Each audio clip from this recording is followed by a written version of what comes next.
Okay, everybody, make sure everything's working okay. Believe it is. Cute little dog, cute little cat.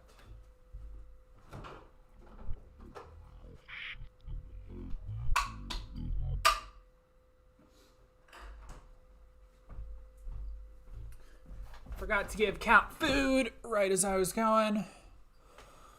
Oh my god, y'all. It has been just a fucking day and a half, I swear. If y'all haven't known or you haven't followed on Twitter or anything, I have been having just a real day today. Just a real one. Thank you. This is my Pikachu beanie. I got... Which side has Pikachu? I think this side has Pikachu. And I love this beanie. It's one of my new beanies. Oh, yeah, no, Soyborn. So for those who don't know, I did a review on the channel of the new Daily Wire film, Lady Ballers. And it was doing incredibly well because I stayed up all night to get it done. It was an hour-long review. I talked about pretty much every aspect of the film.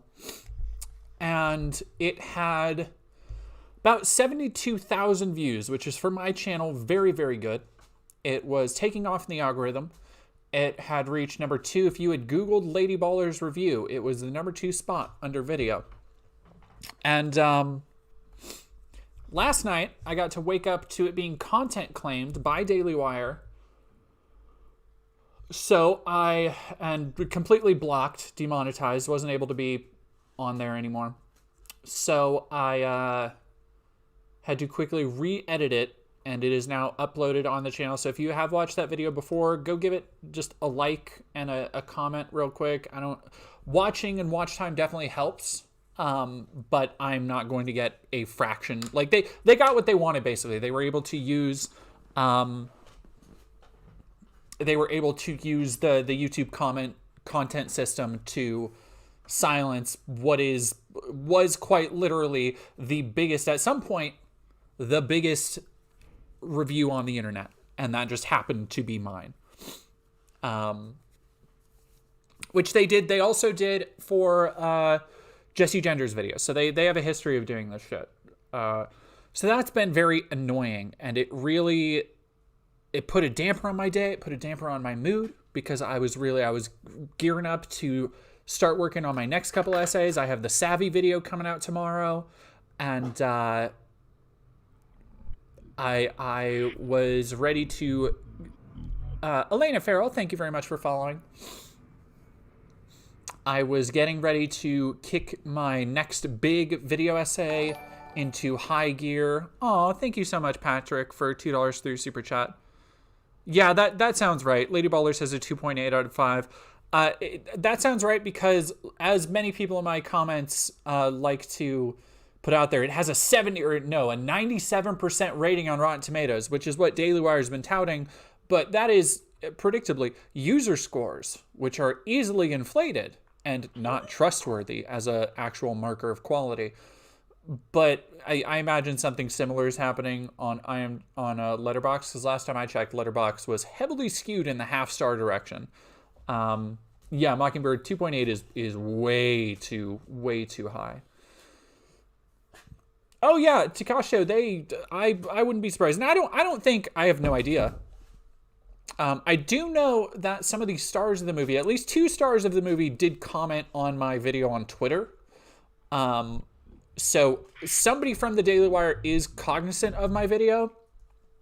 I don't want to make it sound like this was an order from the top, like Ben Shapiro or Jeremy Boring saw it and were like, take them out. But in all honesty, it was probably a mix of it just hitting really high in the algorithm and content detection being like, oh, this thing, and Daily Wire being like, ooh, that's a bad review for us, so let's... because oddly enough, a lot of other content out there that wasn't critical of it didn't get stricken down, which is... That's weird. That's suspicious. Sorry, my dog is wanting to play with me right now. So, all of these things have coalesced to throw my mood off today. I have, like, they were just really messing with my Zen thing, man.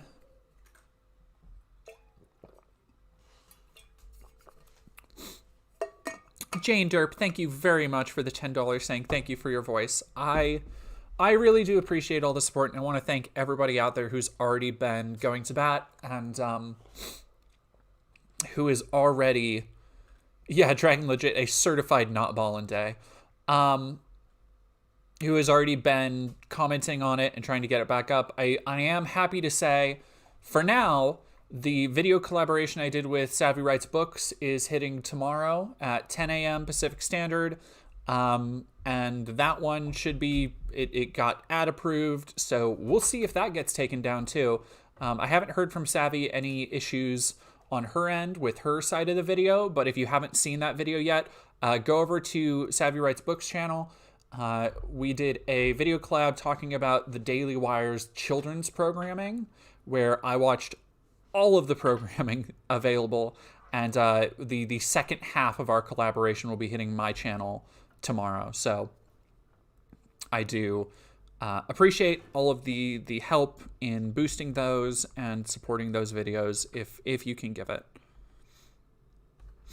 But that having been said, since I was already, what I was originally planning was actually, because I hadn't streamed most of last week, life just got really hectic, and especially Friday, which is, I usually stream on Friday, but Daily Wire dropped Lady Ballers, and I committed to the bit, and I decided I'm going to just do it until it's done. I'm just going to make a video until it's done.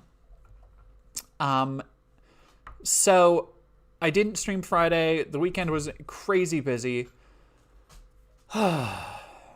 And oh, thank you, Mango Dude. That's the nicest thing anybody said. I forgot what I was saying. Sorry, oh yeah. So yeah, Mockingbird, I promised a stream last week of the conservative comedy, and that will wait until Wednesday, because today was originally going to be, I woke up this morning planning to do just another fun, chill, relaxed, like a video game stream, because last week we did the Lego stream. That was really fun. It was the vibes were good. The vibes are off today. The vibes are not good today. So I found something that is suitably off vibe in the form of this video, Autogynephilia, How an Evil Fetish Hijacked the Trans Community, from Brianna Ivy. Now, I did not know who this person was before I looked at their profile. I just saw this, and what I thought, my first gut reaction was, oh, this has got to be a joke. This has got to be some kind of clever bait and switch where, Eep, thank you very much for subscribing. This has got to be some kind of clever bait and switch where they say something about autogynephilia, but then the video they're really making is about how autogynephilia isn't really an issue. Because sometimes I forget that there are trans people out there who really want to be pick-me's and who are essentially siding with the rhetoric of people who are perpetuating, trying to push trans people out of any representation and any form of public life. Which is what Brianna Ivy is. We have, I looked through her Twitter briefly, and we might go over some of it, but she is very much in the camp of, like, probably doesn't think non-binary is real. She was retweeting some, like, vaguely conservative stuff, making some weird digs at, like, liberals and Democrats. So I'm gonna say she's a pick-me on the level of, like, a Blair White, or kind of a wannabe Blair White. Oh, thank you so much, Juliana. I added for people who now know. Stickers are back on the menu, boys. So there are now stickers in here. And also, Lynn the Elf has used 200 bits. Thank you very much for your first stream. I appreciate it so much. I am, like I said, everybody, you may notice I have no makeup on. I am in total goblin mode today. Like, this is absolute goblin mode. because in the words of James Stephanie Sterling, I cannot be fucked to care. But liberals when they liberal moment. A distant coastline. Thank you very much for following. Who do I have 3 texts from?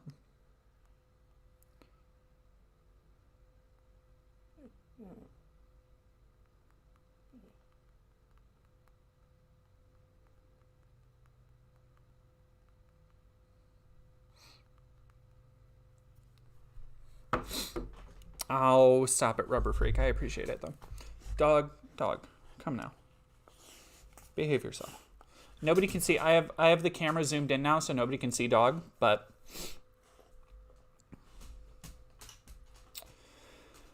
Oh, yes, I think it's not going to be like... And I've been keeping an eye on the Hate Church lately. They have one video... Maybe we'll check it out on stream. And let me actually... I didn't realize that was clipping through. Let me put that back over there. There we go. There might be one Hate Church video we check out tonight, because we haven't done a Hate Church sermon in a while, right? Like, it's been a minute. But yeah, let's get into this and talk about... So for those who don't know, because I've already seen some people in the chat asking, what is autogynephilia? Great question. Autogynephilia is mostly popularized by Ray Blanchard, and it is the theory that basically... I don't want to misrepresent it, because there's not much to misrepresent, but it's the theory that basically a lot of trans women, and it seems to get used towards trans women a lot. It's a very British TERF thing. Like, TERFs really, if you ever see TERFs refer to somebody as AGP, it's shorthand for autogynephile, which is essentially the idea that gay men or men become trans women because it is sexually arousing and nothing else. Like, because it is a fetish, essentially. Which is just so not how that works at all. It flies in the face of so many trans people's experiences, where a lot of trans people have a lowered sex drive as a result of going on hormones. Or at least in the case of, like, trans feminine people, like, that's something I can speak to. It's so... yeah, like, to TERFs, Bizu, like, self-love equals the fetishization of womanhood. And it's just like no. And they'll usually pull out things like when, like, they'll dig through timelines and show pictures of, like, oh, here's a trans woman wearing lingerie. Look how much they're just like a fetishistic freak. And it's like, do women not wear lingerie? Like, there was a really one of those dumbass LGB without the T dipshits. It was a gay guy I want to say it was a week or so ago, who was going on a tirade, and people kept dunking on him because he was being an idiot. But just talking about how, like, no real woman cares about, because a trans woman said, like, oh, I want to go to the mall and find some cute bras or something. And his whole tirade was contingent upon no real woman thinks of bras as cute. And it's like, what? Who? What? What are you talking about? Like, stop it. Fix your brain. Lynn the Elf, Hype Train. Oh my gosh, are we already at a Hype Train? Goodness gracious. No, I am not ignoring super chats. I am sorry. Epsilon 1. I was just reading real quick. Epsilon, you're so beautiful without even trying. Thank you for all your amazing work. I appreciate that. I don't always feel that way, but I do appreciate it. Descender Dragon is super chatted, sending $5, sending good vibes to counter those Daily Wire dinks. Don't let them hurt you. Much love from this NB in Connecticut. I appreciate it so much, Descender Dragon. It has been, like, I will just go to bat against the Daily Wire dorks forever. But it's still, like, disheartening because I do, and, like, I hate to sound so mercenary about it, but doing YouTube full time, getting a good video off like that, getting a video that really takes off, it's not just like on one hand, it's like, yes, you know, payday a coming. On the other hand, it's like, okay, I can breathe for a little bit and actually like take some time to focus on what I want my next projects to be. And if the next video doesn't do amazingly, it's not the end of the world. I will still be able to pay rent. Like, it is such a huge boon to a relatively like small to medium channel like mine to have a video that takes off in the algorithm like that. And they've literally just robbed me of that. Like, they just ripped that away, my hard work, just because they didn't like it. So it has been that has been the hardest part to deal with. And I am hoping that, because like, if I'm being honest here, I love doing political content, but I want to do more like long form critique and analysis essays, and I have a number of those lined up, along with some really big political deep dives coming soon. But I don't think the Spider-Man video I've been talking up for a couple weeks now, it's not going to do as well. Like, it's just not. Because that is not necessary, even though it is partially political, because it is talking about like the anti-woke backlash to the game. I don't think it's gonna like make even the kind of waves that Lady Baller's review was making. And that kind of stings, because I put a lot of love and effort into that, but that's just like the licks you got to take as a YouTuber. But again, I'm able to take those licks, and I'm able to go through that because I have videos like the Lady Ballers one that provide that cushion of views, that help the channel grow, that help, you know, bring in more ads and more engagement, so that when I do put out those other videos, they might not fall as hard, and if they do, it is not as crushing of a defeat, you know? So it's just, yeah, anyway.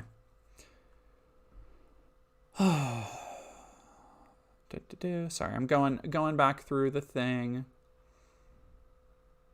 Going back through chat real quick before we get started. Yeah. Pow nobody now. Funny how the right cries about free speech, and yet right-wingers love to copyright strike. True, isn't it? Isn't it? Thank you very much, Jane Depp. I appreciate it. Yeah, no, I wouldn't see your videos without the ones that have more reach. Exactly. Like, oh my goodness. Rubber Freak, thank you so much for... Holy cow. Thank you so much for gifting a tier 1 sub to Inkborn Phoenix, Gambit, Zenny Gwenny, Jostelman, Paris Gothic. I appreciate it so much.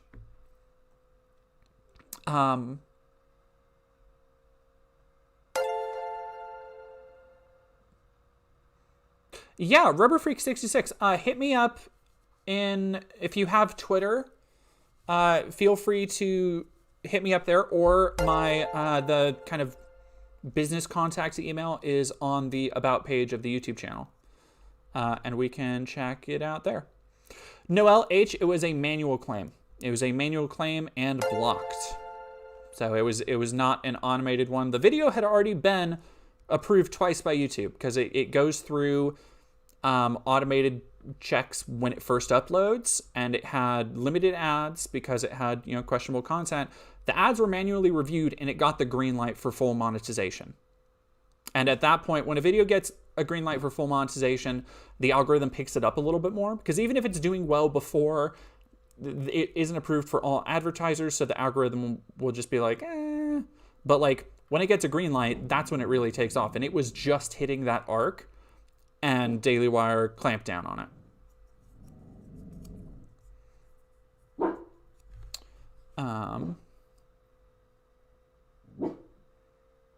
No, probably not Epsilon. I already took it to YouTube today, and YouTube basically said there's nothing they can do. So I re-edited the video and re-uploaded it, and it doesn't include any moving footage. It includes still images and blurred footage, so you can still hear some of the audio. But if they try and copyright claim literal still images, I told somebody already, but I might have to look at getting litigious. Because it is like, it's like actually fucking with my dinner now, you know? Yeah, it's commentary and analysis. And like the thing, I don't want to go on too much longer about this because I've been fuming about it all day. But like, oh, thank you very much, Jack Lantern Teeth. It is so, like, I was so careful with everything I used. Like there are literally 2 scenes out of the whole video, 2 scenes that were not necessarily edited in any way. But even then, I'm pretty sure I flipped all the footage I used, made it smaller. A lot of them have completely reworked audio. And most importantly, for fair use, they're taken out of the original context, so they cannot serve as a reasonable substitute for the original thing, which is a very important thing. Like if you are citing fair use, you have to make the case that somebody wouldn't watch, which is kind of hard to do with the review, but somebody wouldn't watch your thing as a substitute for the original. But like, I used so little of it. And the thing is, and I've talked about this on Twitter, the stuff they claimed was individually, it was pieces of their footage. But they claimed so much of the video that was also just me. Like it was literally just footage of me talking. Like they just claimed the whole thing. So yeah. Oh yes, congrats on starting HRT. Who started HRT? I gotta go back up real quick. Don't say sis.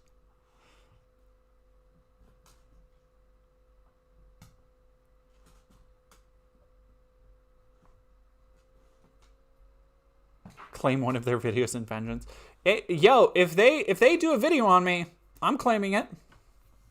If they, like, I know they've used like Nominal Naomi stuff before, and like they'll do, you know, TikTok stuff every now and again. If they ever use any of my stuff, I will claim it without hesitation. Because those videos of theirs do really well. Not that it would make, and that's the messed up part of the difference in the creator economy is that they have all of the power. Like the dent they've literally made in my livelihood now is not comparable to me blocking a 10-minute Matt Walsh reaction video. If that were to happen, like it is so unevenly scaled. Yeah.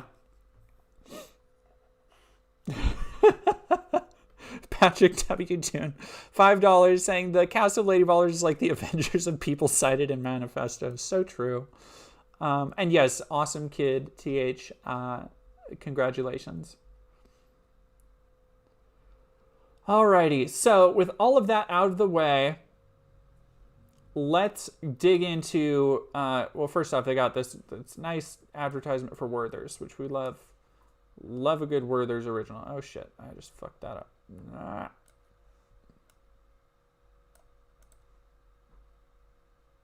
Well, that's gonna drive me nuts. I have that all. Why did I do that?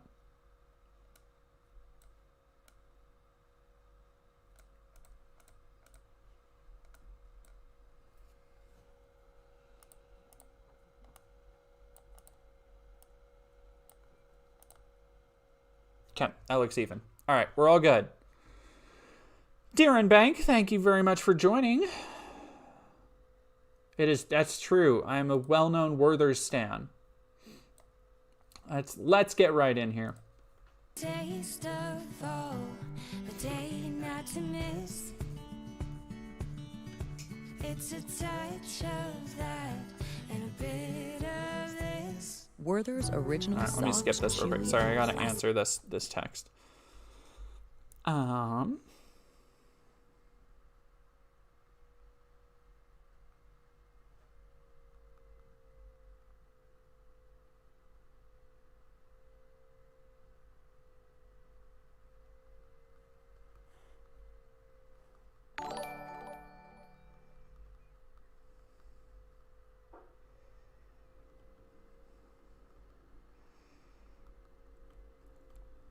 All right. Was that Patrick? Was that you again? No.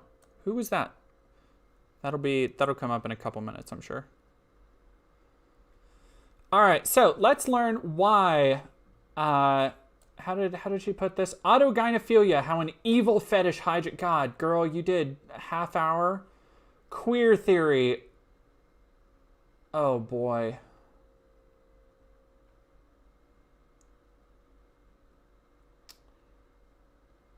Autogynephile. Oh, rad. So, first it needs to be said, as a non-binary trans who does look pretty in makeup but is not wearing any right now, I do not engage with hyperfemininity like she has, and that's okay. But the idea that because you are more or less passing, first off, that doesn't give you validation to shit on other people's identity. Oh my goodness, Olivia the Economist, thank you very much for $10. Holy cats, thank you. Validation doesn't give you, or no, passing doesn't give you like the validation to shit on other people. And probably most importantly, which is something that I'm sure she's going to have to realize at some point, like Blair White has, the people you're trying to appeal to, the people that you're regurgitating their talking points, are still going to hate you. Their fans are still going to want people like you literally dead. Like, if you say one wrong thing they disagree with, you will get a deluge of death threats. Things telling you to kill yourself. With an assortment of slurs you probably won't hear from other trans people. $10 is enough to buy some Werthers. That's true. That's true. Although, my ding dang Rite Aid just closed. Like, there was a Rite Aid within walking distance, and it closed down. I think it closed. What's today? Oh, it closes tomorrow.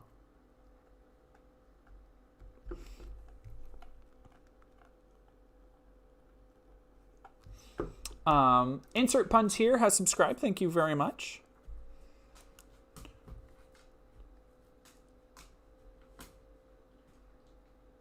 Have fun with dinner, Patrick. Oh my gosh, Sam Collins and Samantha did a video together? Okay, let's get right into this. Because here's the other part of this. I can tell she's one of these like really catty trans girls who, because she like might pass more and is engaged in like ultra high femininity, like she gets all of her personality from like a Barbie dollified mean girl image. Like she just, it seems like she transitioned to be the mean girls who bullied others in high school and then just never like matured a personality beyond that. We'll see. We'll see.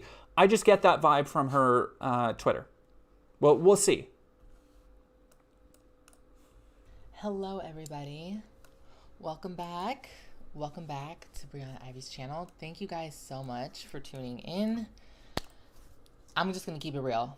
I'm going to keep it so real. This is not going to be fun. This is not going to be a fun video. This is going to be a very harsh video. This is going to be a very intense one because there is a major problem going on.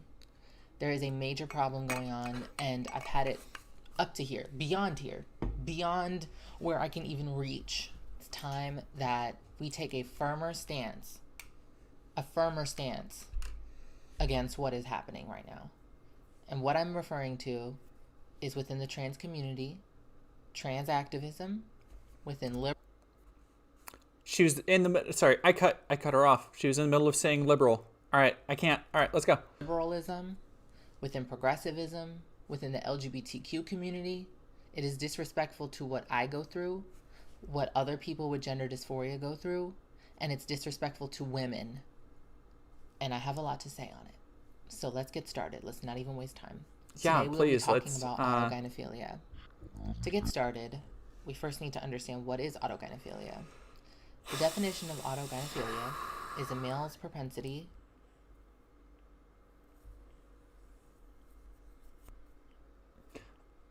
Like, look, as a video essayist or whatever you want to say I do on my channel, there are certain things you try not to do, like stylistically, because they're kind of a joke. Things like, for example, saying something and then saying the definition of is, like, it's a little bit of a meme, which is, I realize, a minor nitpick. Also, we've already talked about autogynephilia is not like a real thing. It is a pretty widely discredited theory that, again, TERFs have latched onto. So it is buck wild for this trans woman to sit and say autogynephilia is like start from the point that it's fact. I mean, which is what I think she's doing. Well, we'll see. To be sexually aroused by the thought of himself as a female. It is a paraphilia that is theorized to underlie transvestism and some forms of male-to-female transsexuals. This word was we just started the video. What the damn. I need to get YouTube Premium. Word was originated back in the 80s by a man named Ray Blanchard. Now, let's go a little bit deeper into the forms of male-to-female transsexuals that he has referred to in this theory. Also, using the word transsexual unironically is such an ick. Like, it's not necessarily, like, wrong. It's just, like, it's, like, kind of gross. You know? It's like, there are certain words in the English vernacular that aren't necessarily bad, but when people say them, you're like, can we pick not a better word? Like, because they are mostly associated. They aren't slurs in and of themselves, you understand?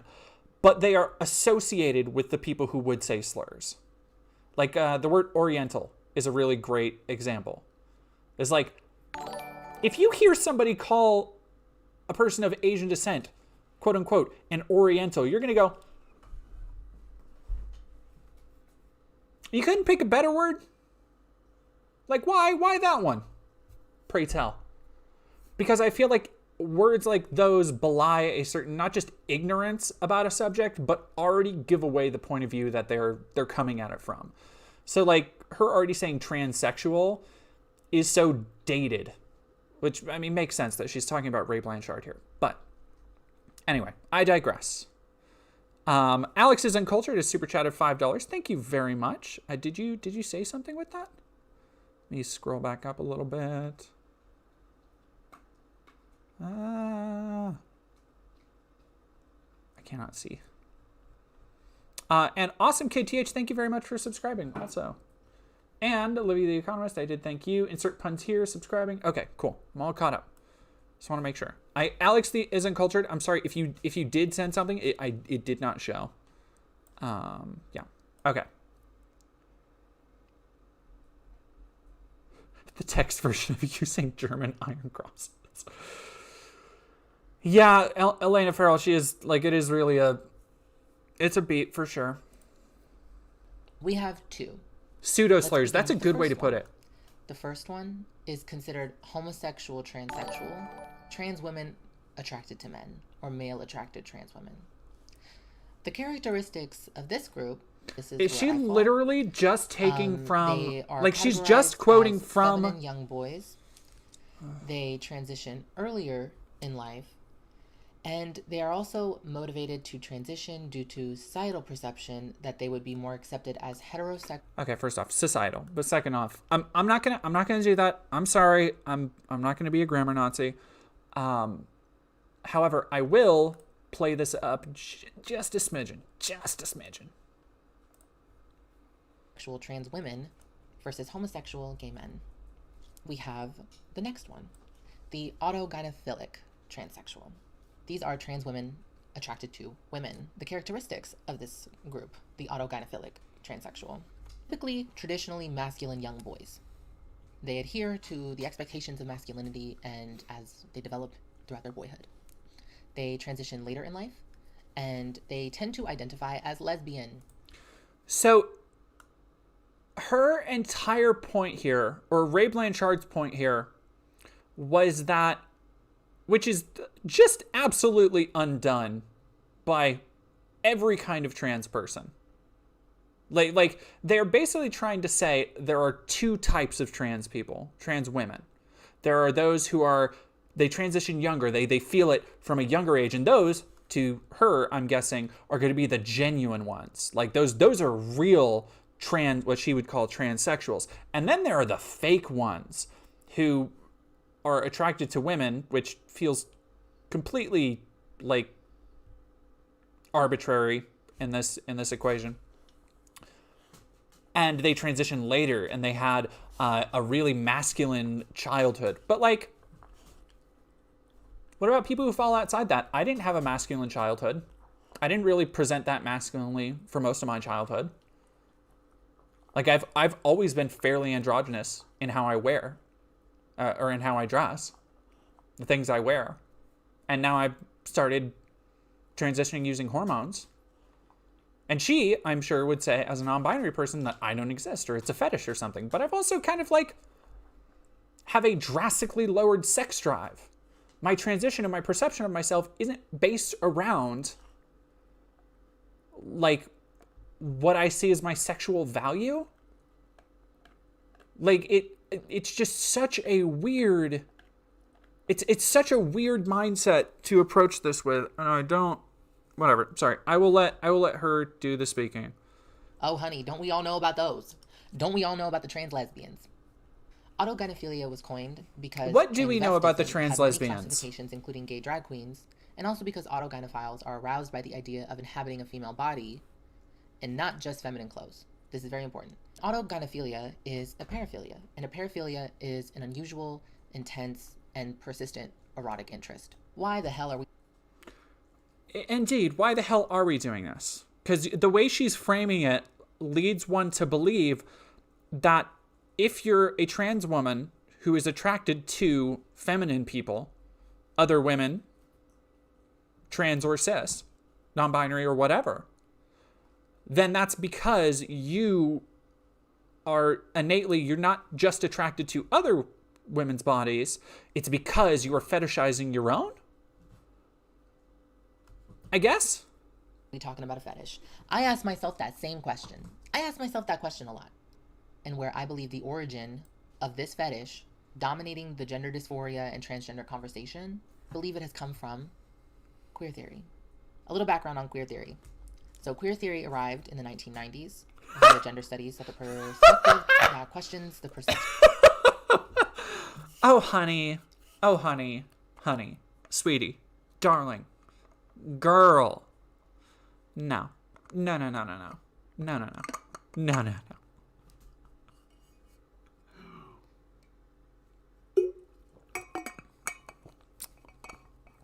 Do you think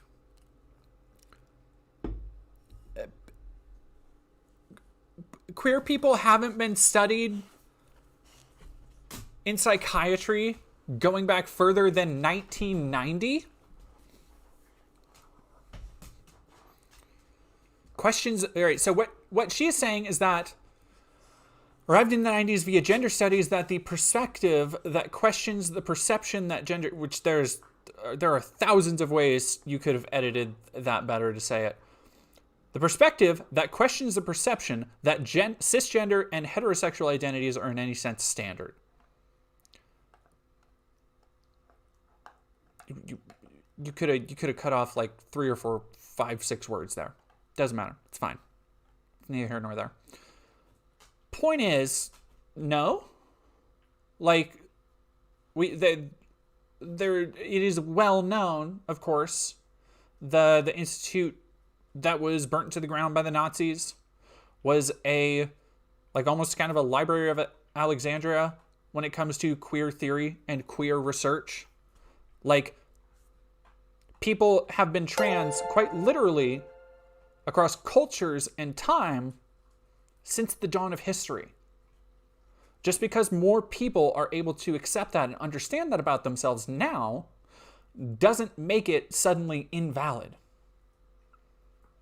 But whatever, she went into this. Here's the real problem with this. already she is going into it not questioning the inverse of anything she's saying. Like she isn't providing any acknowledgement of the backing argument, which is something I try and do. Which in my video is my style of videos is a little bit different because I'm already examining the opposing argument most of the time. So it's a little bit different here because she's providing her own argument without giving the inverse. So it's like a little bit backwards. Lydia Rose is super chatted $4.99. This is just a way to delegitimize trans women who transition later in life. For sure. Not to mention that it's based on the findings of a discredited doctor. Yeah, Ray Blanchard is widely discredited. Juliana, thank you for gifting a sub to Elena Farrell. Big Squish, thank you for subbing. That cisgender and heterosexual identities are in any sense standard. To break down the idea that cisgender and heterosexual people and identities are the standard, are normal. Specifically in relation to transgender people and gender dysphoria, is to break down the idea that cisgender is a normal state to be in. That it is the normal state of being for human beings. Already, we see that there's not a lot of logic going on here. We all know that that's not true. Like, at what point do we just need to be so damn serious? At what point do we just need to be serious? What about that? What about being trans is normal? Jesus. This is almost the Matt Walsh thing, where Matt Walsh is like almost psychopathic. Psychopathic's a strong word. Obsessive, like need to understand definitions and categorize everything, leads him to be like, there's nothing like my son might have ADHD, but he's not sick. He's not. What other words did he use? He's not mentally ill. And it's like, that's not like what people are saying when somebody has ADHD. It's just something that is different. Like it doesn't make you wrong to be that. Like that's the problem with so many people is they hear about dysphoria as a mental diagnosis and they're like, oh, so this person is mentally disturbed. And it's like, no, like they're just different, dumbass. I can tell you right now because I live it. I'm going on year 10. I'm going on year 10 of being trans. What about this is normal? Nothing. Girl, why? Why are you doing this to yourself? The same people who hate every other trans person, the same people who you are getting these talking points from, they hate you. There is nothing you will ever do. There is nothing you can ever do to get their trust or their respect. They will trample over you. They will take away your HRT. If they had their way, you would be in a mental hospital. Like, there's no amount of passing that you can do to assuage their hatred. Like, it's so... Ugh. I'm a potato. Thank you for super chatting $1.99. She's on to us. The gays didn't exist before 1990. So true. You know, she is giving big Blair vibes right now. Zero. None of it. None of this. None of this is normal. But that doesn't mean it's... And it just comes down to like... It's like love yourself a little bit. Shit. Like, you're literally saying that you're not normal. You're literally depicting yourself as like... I'm super fucked up. Look at me. Nobody would want to be this. Like, why? Love yourself a little. Fuck, dude. It's bad. That does not mean it's bad. That just means that it's not normal. Queer theory has absolutely destroyed the credibility of transgender people because it's evident that we are abnormal and people know that. We have eyes. People that are not trans have eyes and brains and they know that this is not normal. But the pursuit of trying to make it so normal, hence why you see trans women are women, trans men are men, is destroying, yeah, no. Again, like your entire, just the basis of your argument here, that trans women saying, hey, we deserve to be included in women's spaces, trans men saying, hey, we deserve to be included in men's spaces, because society at large, when in the ideal perfect world where a trans woman passes, society treats them like women. They are fetishized and victimized like women. Trans men are treated like men. Their emotions and their emotional states are ignored and rejected like men. The problems when people say trans women are women, trans men are men, a lot of the time they aren't just saying that they deserve to be treated that way, but they already are being treated that way. And to pretend like some aren't is just ridiculous and not at all congruent with like lived experience of so many trans people. Jesus. Oh, nonsense. The thing that separates her from autogynephiles is that she's one of the good ones. That's basically it.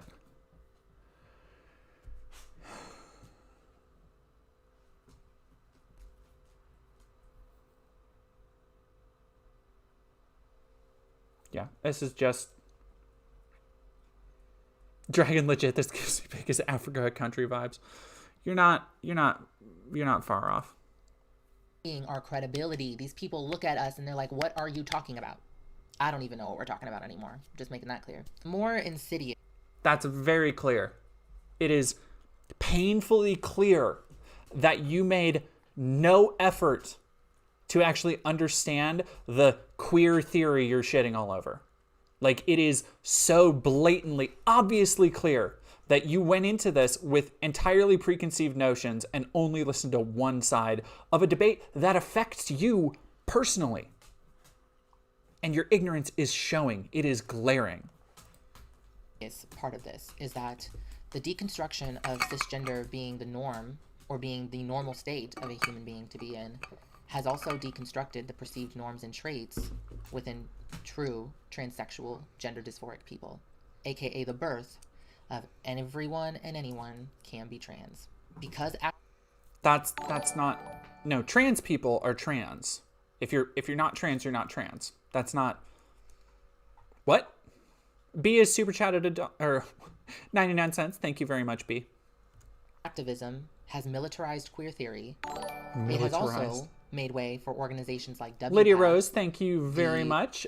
Is this out of fear? They're coming for us. Better work for them to be safe. I don't know. I don't know why.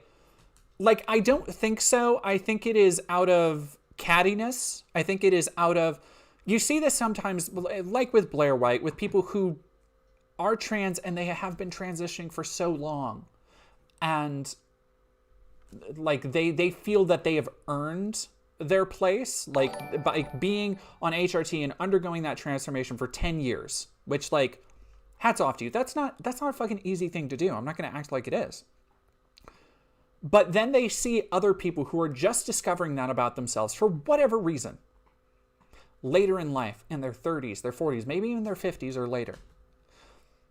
And it's something you see in the trans community. Yeah, it can be a little cringy to watch older people who don't pass really well try out makeup, try to find things that fit their body a little bit better.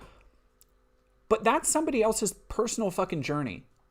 And along with that personal journey is a life of history that they'll never be able to change. Maybe a life of regret, of letting other people determine for them who they were. You have no idea what's going on with other people. So the idea that she can see older people like that and be like, oh, that's just autogynephilia, or people who are just started transition aren't valid, which I'm assuming is something else she'd say. And that's another like pick me thing I've heard. It's like, oh, sorry, hun, you're not. And huns is a derisive term in trans culture too. Like you don't pass, like, you know, calling those people embarrassing. It's like, what the fuck do you know about this other person who has lived an entire separate life from you? Like, shut up, fuck off, pay attention to your shit. Like, why? I don't understand why you feel the need to break other people down. Congratulations, you passed. You won the lottery. Why does that give you free license to try and shit all over everybody else who on some level has the same mental state that led you to, I'm presuming, You are happier living as you are. I don't understand how somebody can get this far into transition and try and begrudge somebody else that experience of being able to remake yourself how you feel most comfortable. Get fucked. Larry Fishman is super chatted. She's just reading a script for money. Maybe she thinks she'll be given a special dispensation or something, but I don't think she's thought that far ahead. Yeah, I wouldn't be surprised. Her channel only has like 5,000 subs. Lynn the Elf, I personally find older people starting to transition late in life super inspiring. I've struggled with the feelings that I can't transition since I went through puberty already, but seeing these older people still transition helps me remember it's never too late to find your truth. Yeah, exactly. You see it all the time, and TERFs love to point out like when an older trans woman, because it's also like a cultural thing from the time that those people grew up. If they grew up in the 60s, 70s, 80s, they had different standards for femininity. And a lot of people carry their, like, the social standards that they grew up with through life, like, especially of an older generation. Like, you see it, I see it with my grandparents, where my grandma has done her hair the exact same way for at least 40 years. Like, well before I was born. It is an outdated hairstyle. You see it a lot with older people. So, like, on one hand, it is a little bit, it might be cringe or whatever to see that, but fuck off, who cares? Like, if they're not hurting anybody, if they aren't being, like, openly fetishistic in public or anything, and you see it all the time where TERFs will take people's, like, private photographs or, like, more erotic photographs that are just meant for a certain audience and be like, oh, look at these freaks. And it's like, why? Like, do you want your shit leaked? Like, what is your problem? Just leave people alone. If they aren't hurting anybody, fuck off. Who cares?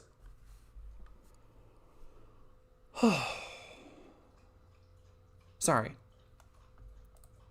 If y'all couldn't tell, we had the whole chat at the beginning where I talked about the Daily Wire shit. I'm heated today. I'm coming into it hot. World organization that sets the standards of care for transgender people and transgender medical services, such as hormone replacement, blockers, surgeries, other things. Because of this queer theory motivated activism, other institutions, God forbid, activists advocate for themselves. God forbid queer activists say, hey, we're here, we're queer, we're not going anywhere, while everybody is trying to shove them out of public life. Oh, the horror. Now have broken down. Oh yeah, I got you, saf.exe. Let's do closed captioning.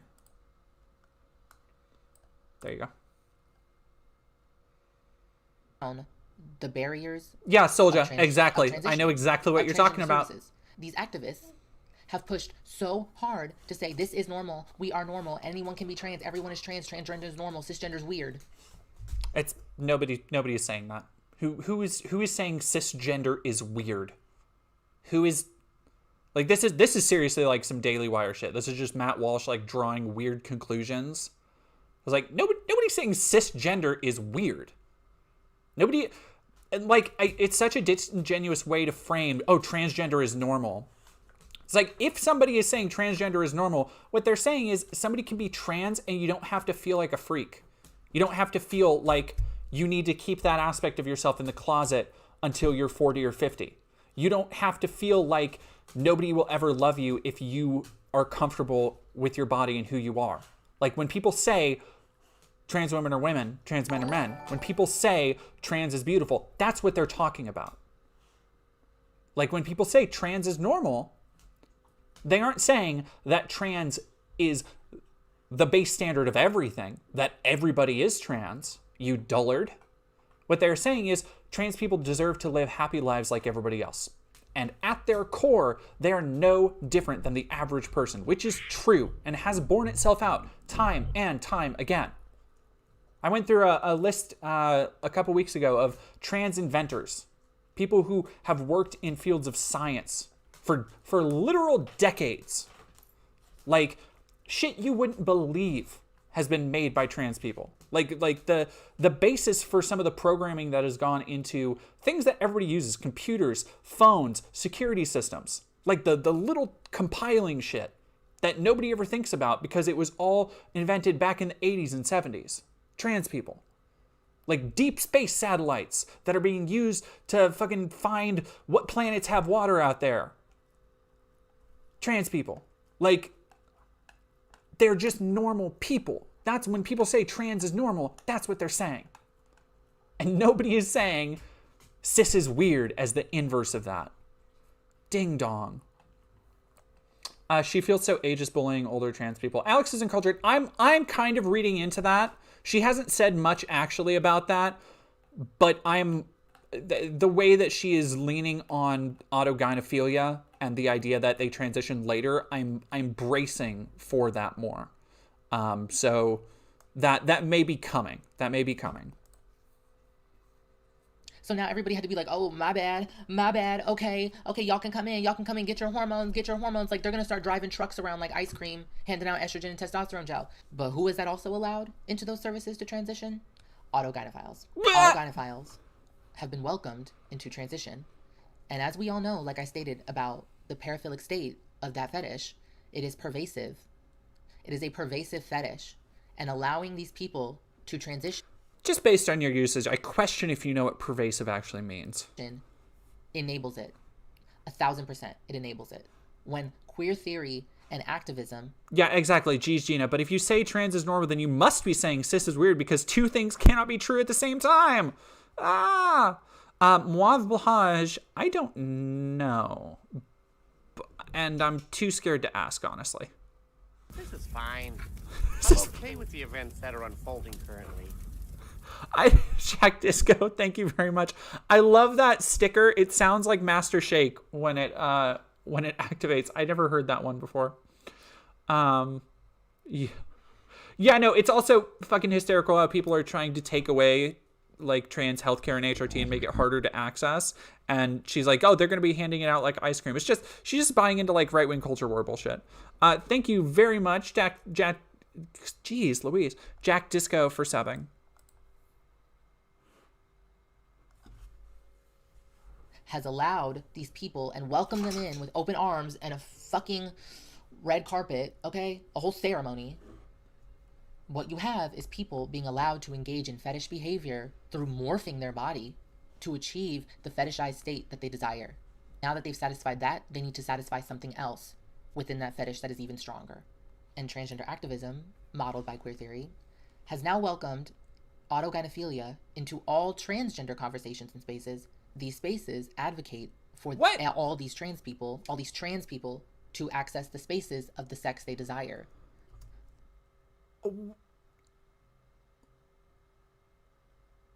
Yeah. Okay. Why? Let's see what we're reading here. It's become a common refrain in recent months, allowing trans people to use the restroom that aligns with their gender identity will end up letting male sexual predators. Yeah. This is an article against the thing she thinks she's proving. Cool. North Carolina supported a controversial bill seek to limit transgender people's use of public bathrooms, blah, blah, blah, develop a number of counter arguments to refute it. Why don't you provide those counter arguments, please? Welcomed into trans spaces, trans activism is pushing for everyone to access the desired space of the sex that they want, because if everybody's trans and everybody's a real woman, everybody's a real man, then everybody should be allowed to use those spaces. Therefore, who is walking right in with open arms? Autogynephiles. This is absolutely dangerous. What I'm assuming she's going to say as evidence is she's going to show some kind of like some crimes that have happened, I'm sure, where somebody dressed up as a woman, even though they probably showed no previous inclination of being trans, or people who need mental help, who have decided to transition in addition to their other issues. That's not to say all trans people are like that, because they aren't, quite obviously, evidently. But there are a lot of trans... Yeah, they're trans. There are a lot of trans people out there who have other issues that they're working through. And that's okay. Again, let people work out their fucking issues how they want to. Unless it does infringe on other people. This is beyond dangerous. This is critical. And I want to make it clear that if you look at it on are you going to show any of those? I I know the answer is no. But for dramatic effect, are you going to show any of those counter arguments that Time article was?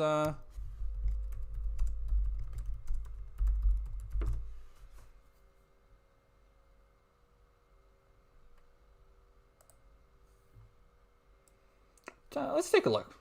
Is this the one? Yeah, this is the very one. All right. Now what do we got here? We got. Okay. Here's the breakdown of their arguments. Blah blah blah. Oh, weird. Fears about male predators have not been borne out in those places. New York City has banned discrimination based on gender identity for more than a decade. California has affirmed the rights of K-12 students whose bathrooms and locker rooms align with their gender identity for years. Advocates say while there are some past examples of heterosexual men dressing up like women to gain access to women's spaces, there's no record that behavior increasing when there's an LGBT non-discrimination law on the books.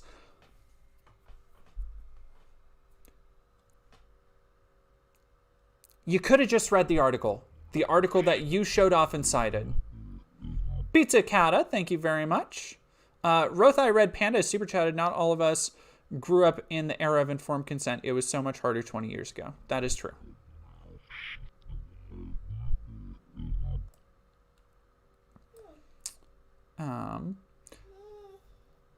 Sorry, my dog. Do you want food? Are you hungry? All right, I'll be right back. Dog food break. Alright, come on. Get some food. Let's get some food. Get some nums.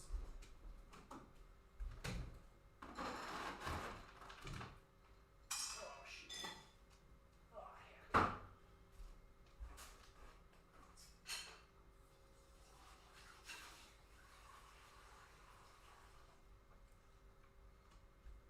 Oh, yeah, there's dinner. There's your dinner. Go on.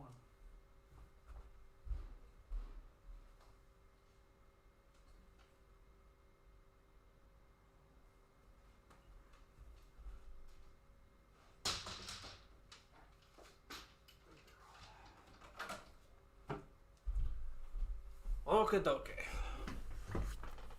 So yeah, where were we? Oh yeah, she could have just read the article that she cited. 3 hours later. So, thank you very much, Jack Disco, for the sticker. Fears about male predators not borne out. Oh, weird. Police and school officials say they haven't seen it either. Nation's leading organizations dedicated to stopping violence against women signed a letter saying that this argument is a myth.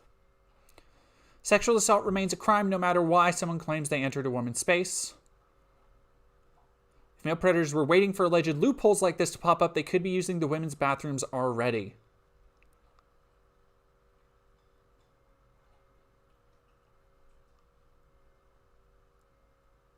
Yeah. It's so fucking funny that she cited an article that completely disproves everything she's trying to get at because she didn't just scroll down past the first 2 paragraphs. So good. You can see that it doesn't sound that bad. I can understand where some people are like, it's just a fetish. Like, everybody has fetishes and kinks. No, this is where we need to get it clear. Have allowed queer theory to model the framework of transgender activism, you hurt real trans people. Because you have allowed people with a fetish that also want to achieve transition for sexual motivation into this space, and therefore the things that we ask for, they're also right behind us, benefiting from it and using it in nasty, vile, insidious ways, disgusting ways. Okay. As defended by queer theory to promote them to transition, because the idea that anybody can be trans, so now these people have to stand. Thank you for popping off a Felicia Cry About It sticker, Juliana. I'm so glad you guys have access to those now, because I think I finally unlocked them for everybody. And 10 toes down behind it. They have to stand behind that politics. They do. That's why, politics. And we'll get into it, when autogynephiles do nasty, vile things, these activists are the cry about it's really adding something, I feel. They do not care because they cannot sacrifice their ideology that they worship. Talk about it. Oh my gosh, she is just like, she's getting all of this shit, like just all of the framing, the phrasing. It's so right-wing. It's so Daily Wire, talking about how they worship at the altar of transgenderism. Like, oh my God, girl. in conversation, the trans cult, the LGBT mafia, the alphabet mafia. Just like straight up. She has Matt Walsh talking points.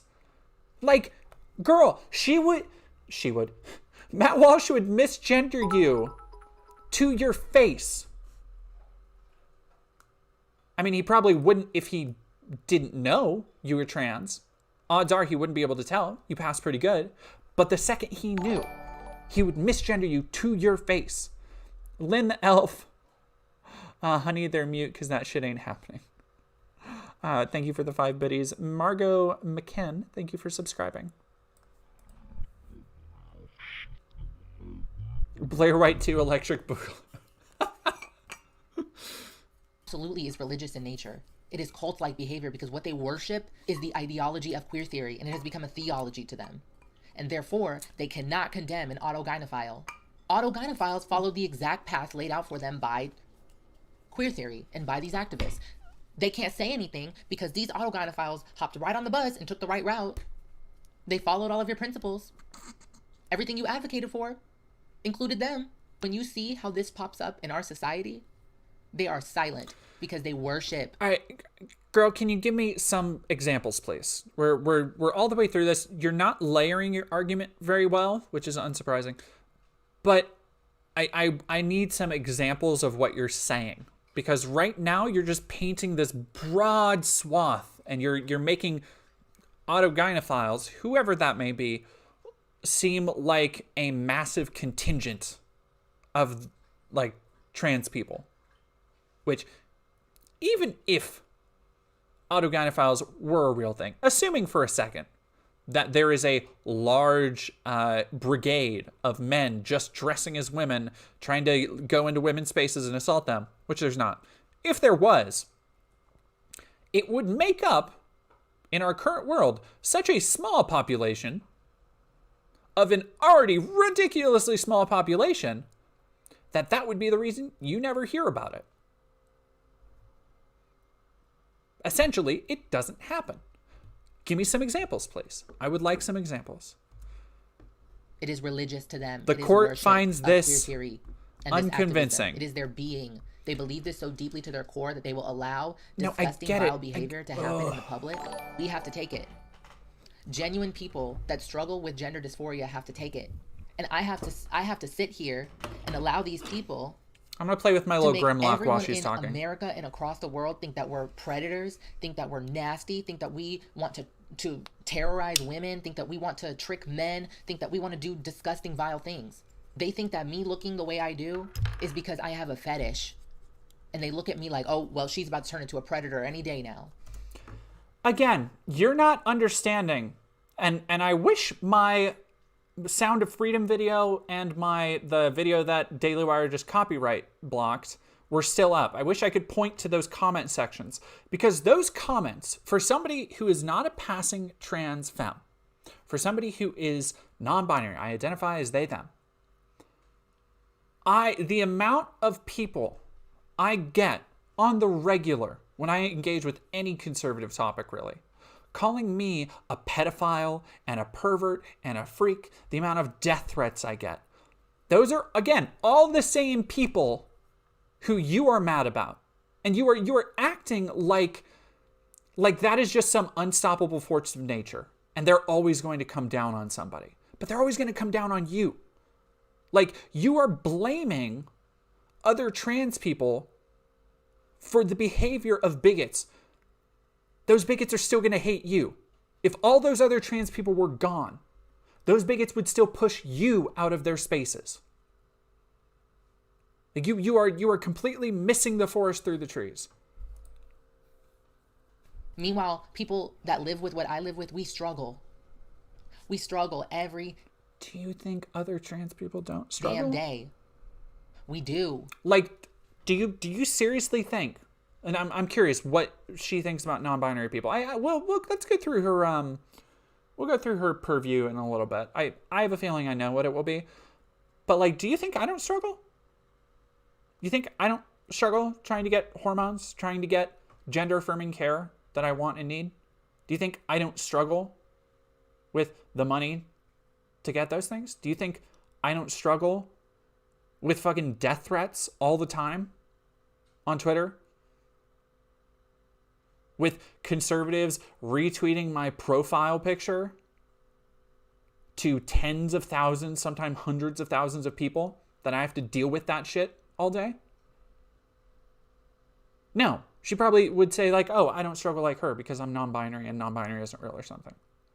Like, get off your fucking high horse. To sit here. Oh, she absolutely day, agrees with Blair.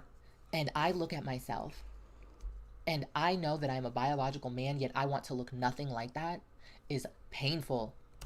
What the fuck do you think all these people you're shitting on want? Like, because you live with it every single day. It goes with you when you're outside. This pain she's talking about is self-inflicted. She is choosing to not accept her own state of being. She is choosing that. Like, you can easily... But no, that would be too easy. That would be too much like queer theory. Why? Why make yourself miserable like this? Only so the people who already hate you have a chance to hate you a little bit less? When you go to school, when you go to work, when you go to the grocery store, when you go to the mall, when you go to the bar, it doesn't matter. You will always have that in your brain. And for these activists to allow people motivated by a sexual paraphilic fetish, please, good God, give me some examples here, into this and co-opt and hijack what we have been trying to fight for decades, for people to just think of us, not forget our humanity. We're not even fighting for people to think we're normal. We're fighting for respect. That's... What do you... Rachel Letty, thank you very much for super chatting. Thanks for doing this. Helped me do some of my homework. I appreciate it. Questionable choice in background noise, but I appreciate it nonetheless. Patrick Dune, $2. Trans people are braver than I will ever be. I don't know about that. I feel like trans people are about the same amount of brave as everybody else. We just have to utilize it more. Ugh.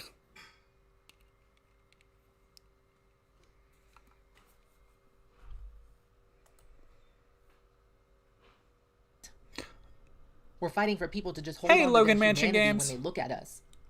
But let's get into exactly how this manifests in real life. Please, for the love of... The first example I want to talk about is probably the most infamous one. Almost a half hour into this video. I mean, this person, Leah Thomas.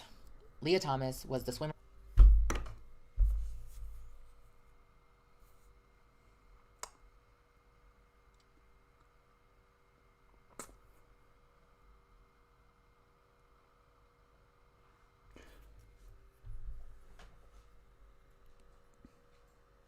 You could have gone with like a murderer. Like I'm sure there is some serial killer who cross-dressed at some point. Like you could have created some straw man argument using things that TERFs before you have already been relying on. Instead, you decided to go after a person who's not only younger than you, I'm assuming if you've been transitioning for 10 years, but who has actively been transitioning for years, who is now out of her sporting career, who did not dominate every event she was in. She finished 8th, by the way. A lot of people like to forget this. In her last race she ever did for her career, she finished 8th. But Leah Thomas is apparently an autogynephile? Someone whose transness never seemed to publicly actually interact with sexuality. She did sports. She swam. But she was a fetishist? I gotta hear this. I gotta hear this, y'all. Yes, Warknight46, I am reading chat. What are people saying? What is going on?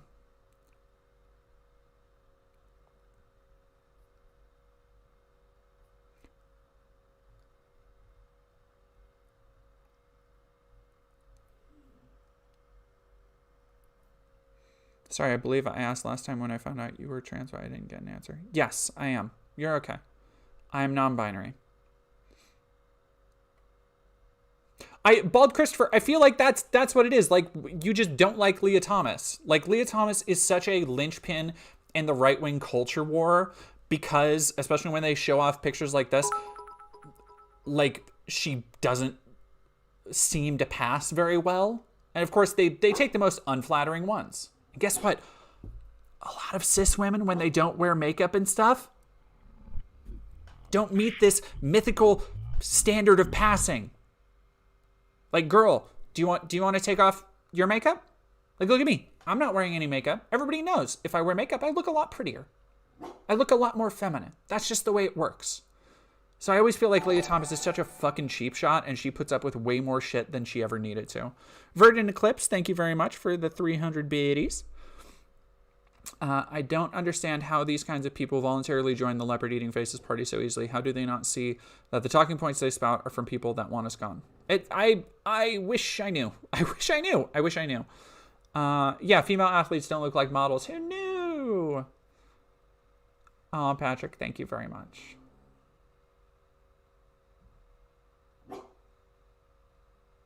Kermit Thorson, that's sarcasm, right? There's no cis ladies that look masculine.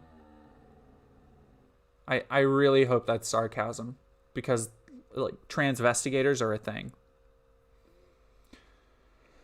War Knight 46, when you were a teenager, is that when you knew you were going to be trans? That is an interesting question. Not explicitly. I had a lot of weird gender expression and was bullied somewhat for the things I did try and do. My dog is wanting to be let out of the kitchen. She'll be fine for now. And that bullying pushed me further into the closet. I had always wanted to experiment more. I was in this, to the surprise of nobody. I was in theater and in musicals and stuff. And so I'd always wanted to be more flamboyant presenting. And I'd always wanted to dress more flamboyantly and try more feminine looks and clothing. But I was roundly mocked when I did try.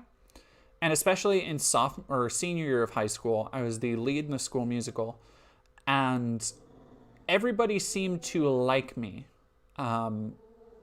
because of who I appeared to be. And so I really just kind of kept with that. And on top of that, there wasn't a lot of... My dog is whining if anybody can hear it. She's fine, though. She's fine. There wasn't a lot of support for queer people, for queer kids especially. Like, kids weren't out. Like, there were one or two kids who did, theater program and stuff, and they were very out, but they were literally, like, known as the two gay kids in the school, in a school of, like, 2,000. So I didn't know necessarily about trans people. And it also didn't help that you take that issue, as I had these issues with how I wanted to present versus how I was actually like comfortable in class and felt safe presenting. And then I was also raised in a fairly conservative religious household. And there was always the, there was of course always that aspect of it. And then I remember all of my memories of trans women and trans people existing were of parody. Like, they were all of things like Woody Harrelson in Anger Management was the one that for years and years, that was my frame of reference. Of course, Silence of the Lambs and Buffalo Bill. So, like, it's a lot of stuff like that looking back, I feel like that is all what coalesced for me. Because as soon as I did start experimenting with gender and presentation, as soon as I did start doing things that I'd always wanted to do, like just even small things. And everybody starts with baby steps, like just wearing eyeliner and painting my nails and starting to grow my hair out a little bit. The more I did those things, the more I felt, and this was, I had a lot of body positivity issues and a lot of, and not that I've never been overweight. Well, there was a time of depression in college where I was only working at a Quiznos and I was getting ready to drop out, where who can blame me for being depressed? But like, for the most part, I've never been like, hugely overweight, but I've always been very self-conscious about my body and the way I perceive myself. And I never felt like there are so many little things that when I started looking into, I'm gonna go get my dog real quick. She's being a butthead.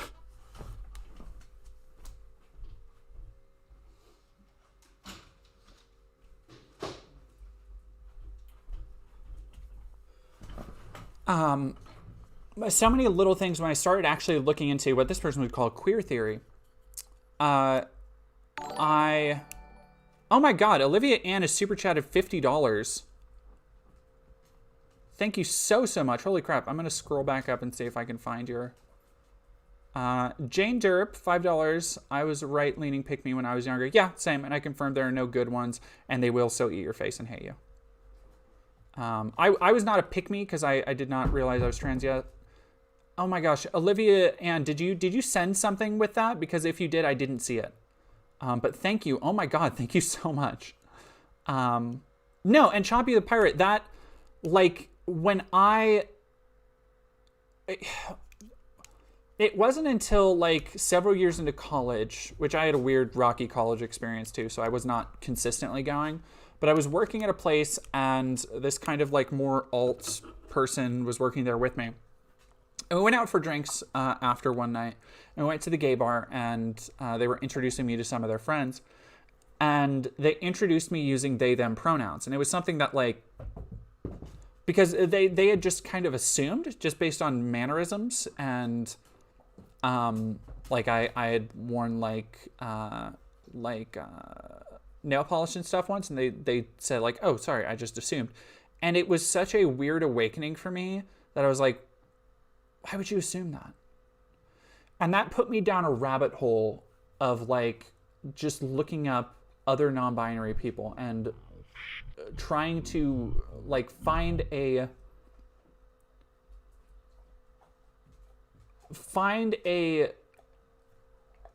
like a standard for what that meant. And that led down a lot of rabbit holes on YouTube. That led down a lot of rabbit holes. And this isn't to say I was like, radicalized by the trans agenda, because it doesn't really happen like that. I was curious about what it meant. And you come to find that, and I'm sure a lot of other people, like I was just seeing in the chat, have had similar experiences to mine, and you don't know it because you're isolated from those ideas. You're isolated from ideas around gender dysphoria. And so for the longest time, when you're unhappy with how your body looks, and not just talking about body dysmorphia, which is unhappy with like, different weight gains and stuff like that, you don't have the vernacular to describe the things you're feeling. And deep down, it's something worse than depression. It's not just depression, that you feel something else wrong with how you look at yourself in the mirror. And so many people don't have that. And that's not going to be true for everybody. That's how it is for me, how it was for me. And so many people don't have that experience. And it's so weird to look at like cis people who don't have that experience. And it's a little bit of a meme to say like, if you think of like, hey, what would it be like to be a girl and do this? Then you're trans, and that's not necessarily true. But I think there is some truth buried in that. Is that like if you don't constantly identify with standards of masculinity and standards of maleness, and you are unhappy with that, at least in my case, like that led me down a path that I am so much more happier with how I present myself, with how I represent myself, with who I see in the mirror. Like, every day. So, like, kind of fuck off with this idea of other trans people don't struggle. Just saw $15. Jay Nornick, $15. I didn't know I was trans enemy until last year, but the isolation idea is so spot on. I grew up around effectively no marginalized communities. Yeah, same here. Same here. Thank you very much for the 15. I do appreciate it. Dead Heathen, even though I live in the rural South, I luckily grew up with a hippie mama who taught me that everyone is awesome no matter what, and there were the bad, of course, but I had some great examples of trans people in media. Rocky Horror Picture Show and Rent were regularly watched in my house. Aww. Your mom sounds kind of like how my mom has ended up, where my mom doesn't necessarily use the right pronouns, which is annoying, but still does defend me against the rest of my conservative family, so it's very nice. I mean, here, Shabiri is well 150. Here's the thing. At the end of the day, it doesn't matter.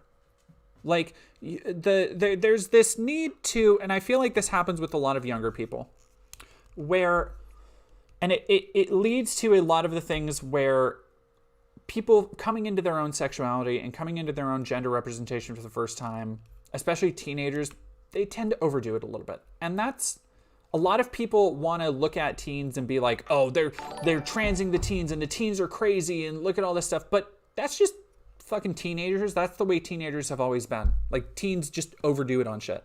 Like, it doesn't matter if it's the clothes. It doesn't matter if it's their attitude. It doesn't matter if it's their gender or sexuality. They're going to overdo it because when you're the part of your brain that regulates things like emotion and choices, they're still forming. And you're dealing with all these hormones and these other issues. Like, I don't fault any kids for doing that stuff. And especially teenagers who, and you see it a lot on like Tumblr and stuff, where teenagers get really into all these micro labels.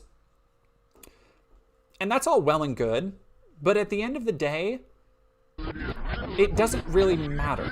Like, who you are, and if you are comfortable with that, is what matters. And I feel like, in a weird way, I feel like micro-labeling is a way to I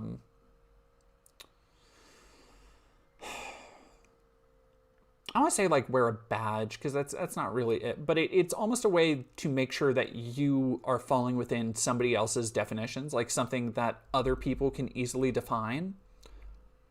But I don't think people always need to do that. Like, if I guess that's my way of saying is that if you are looking to try and define yourself, make sure you're doing it for the right reasons. Make sure you are doing it so that you know yourself better, and not so that you can put it on your Tumblr or you can put it in your Twitter bio as like a calling card. Like, know yourself before, going out into the world and having everybody else know you.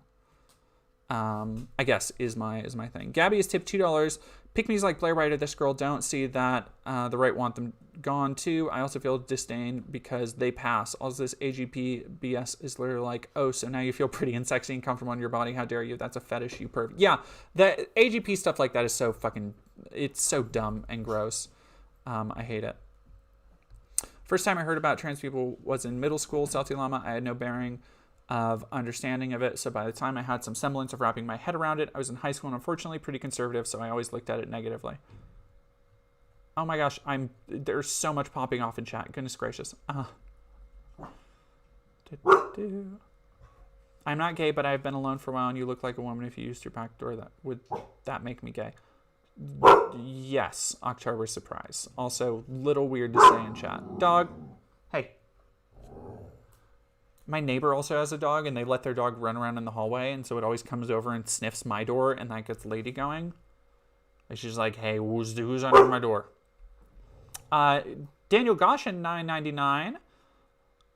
Honestly, love this. You have to question where you are at to know what you are. It's a journey. Exactly. And that's the kind of thing that,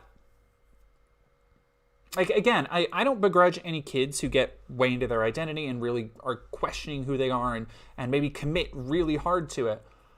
But it is, like, gender is a journey, and you could switch back and forth. And I guess my big cautionary tale to the youngins is that, like, don't make, like, and hey, everybody remembers how they were when they were teenagers.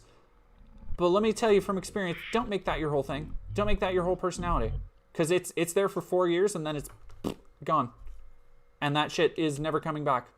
And you are on to such bigger, you are capable and you contain such bigger and better things than fucking high school.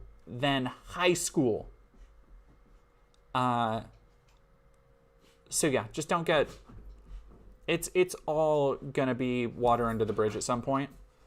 And you should use those years and that time to explore who you are and who you want to be.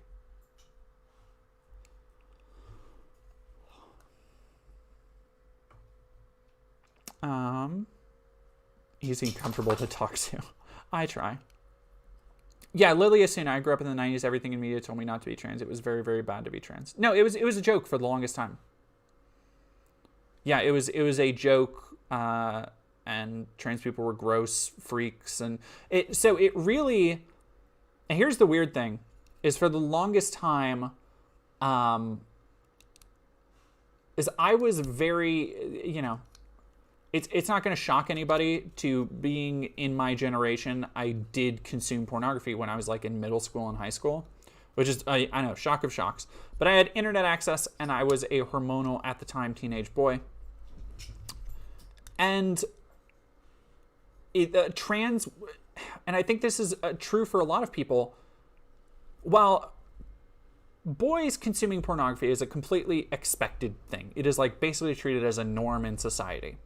Like even my mom, which I got in so much trouble, but at the end of the day, my mom was like, yeah, whatever. It's actually very funny. When my mom found me with porn, she said, at least I know you're not gay, which is, but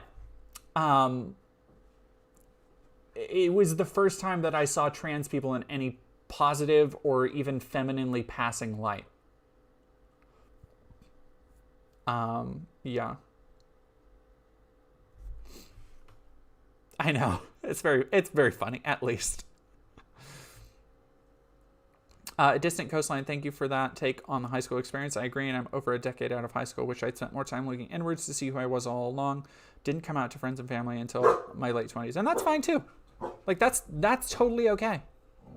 Like there's nothing wrong with that. Like everybody's journey is different, and it is so it's people like this that we're watching who have led people to believe that you have to have it all figured out. Like you are not a real trans person if you start transitioning in your 20s or in your 30s, because why haven't you been feeling this your whole time? It's like, maybe you have. Like what the fuck does she know?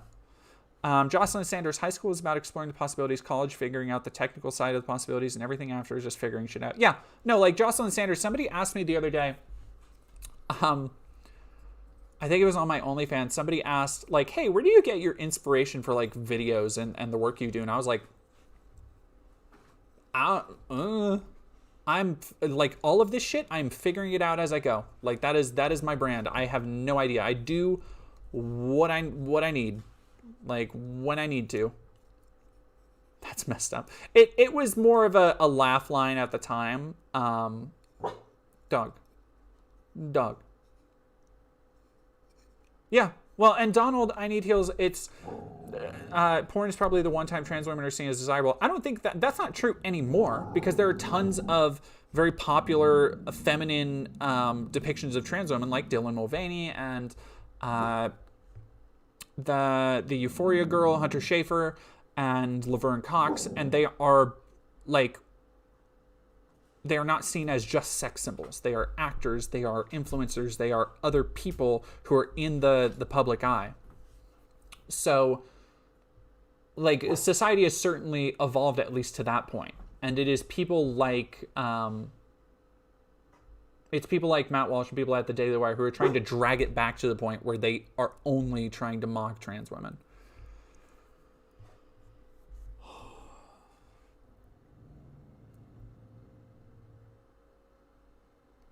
Fix it. My mom was more accepting of me being trans than when I tried to come out as bi, which is pretty fucking funny to me. Yeah, no, I definitely, I can kind of, I don't think my family. So here's somebody asked earlier, how did the Thanksgiving go? Where I brought both of my partners, and it went very well. However, my family, when we left, asked my mom a whole bunch of questions because they were super curious about how the dynamic worked. That I had two femme presenting, AFAB people with me. That I was. Like, we weren't all kissing together, but I would give them like affectionate little kisses and hugs and stuff every now and again as the night went on. And so my family was like just bewildered by like how does that work? How do they all at the same time, or like? And my mom had to be like, no, Jordan's just dating them, like they've been dating both of them for like separately, but at the same time. So it's. Like, that part was very funny. Oh my God, Olivia, stop it. Thank you very much. $50. You played a role in my coming to terms with myself. I am 4.5 months on E and I've never been happier. Came out to my therapist at 13, but waited until 31. Congratulations. I am very happy for you. Larry Fishman has super chatted $10. What was male puberty like? My depersonalization and dissociation symptoms hit when I was 10. I didn't really experience the changes in my body. Male puberty is just the state of being horny all the time. And let me tell you, here's the other thing. When you have male puberty, and this is basically stand-up fodder type shit I'm talking about here. But when you have male puberty, you are horny all the time. Because you are just understanding and coming into sexuality for the very first time. So it's all new and exciting and very weird. But when you're ADHD and male, it also becomes a hyperfixation. Like real bad sometimes. And, excuse me. You are fine. No. Hey. That is enough. That is enough, Grumbles. Hey. Come here. Do you want to come on stream? Come here. Who's your puppy? Who's my puppy? You are. You're my puppy. Yes, that's a good girl. That's a good girl. Okie dokie. Sorry, we've gone off on such a friggin' tangent here. Let's go back into this because I gotta know what she's gonna say. I've transformed my two little Dinobots as I've been fidgeting here, so I gotta know what she's gonna say next. Yay! Bye, Logan Mansion Games. Thank you for hanging out. Joined the women's team with barely. Fix it. My dad was. I gotta read this one real quick. My dad was so confused when I introduced my trans masked boyfriend to him. Having to explain why it wasn't just we're switching places was both a challenge and hilarious. Yeah, here's the thing. I'm not looking. I have my partner card full right now, but it's. I think bringing a third partner to a family event might be a little bit too much. But if I ever brought a boy, or like a trans girl, or anybody who isn't like impossibly well passing, I can't imagine what would happen. I have no idea. It would be very fun. Oh, Tay, my dog's name is Lady. Literally just started hormones and has exhibited very clear autogynephilic behavior while also being absolutely disrespectful to women in the process. How? Please tell me how. I'm going to show you, and I credit Jake Crane. Jake Crane. All of these details and images that Leah has liked on Instagram. Oh my God. Is it going to be... Is that Crane as in... Yeah, I'm pretty sure that's one of the Crane brothers who was just in Lady Ballers.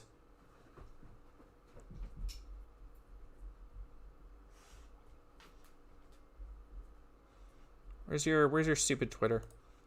I'm like 90% sure.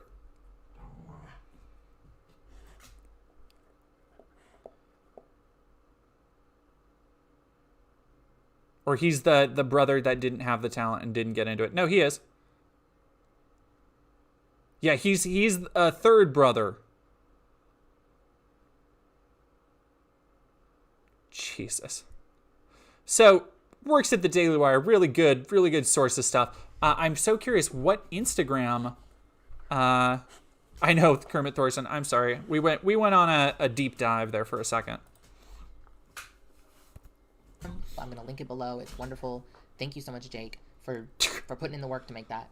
But I'm going to link it below because there's also information about Leah Thomas's girlfriend and some of the really weirdo shit going on with them. But I'm not going to focus on all of that. I just want to focus on what's going on with Leah. I'll show just 2 examples. I'm going to look at one image here that is a photo of a young girl with a bulge and an erection in her dress.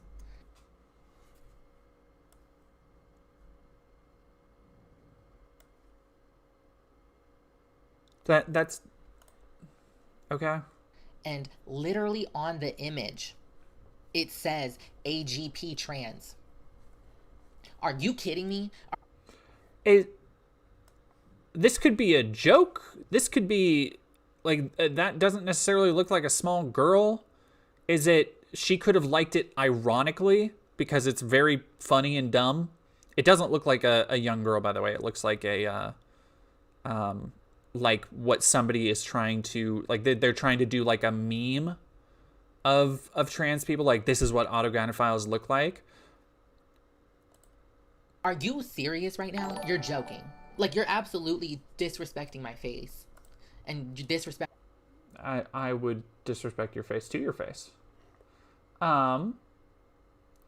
Axel Rosas, people defending AGP bothers me because because when my egg first cracked a little while ago and I started looking into stuff, hearing about it made me feel really awful about what I was experiencing. Yeah, no, it fucking sucks to, like, y'all have been in my comment section, you know. Like, I've seen no shortage of that shit. Bethel has super chatted $5. Thank you very much. If you said something, it did not load for whatever reason. I need to look into that. I'm trying to look it up. See, Bethel.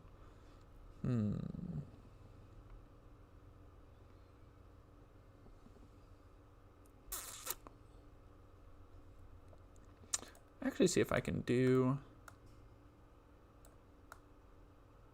Yeah, I'm going to do that real quick. I want to bring... So we can have a little lamb chop down here with us. Yeah, there we go. Look at that little guy. There we go. Hell yeah. Yeah, okay, that's a better stream layout. I like that.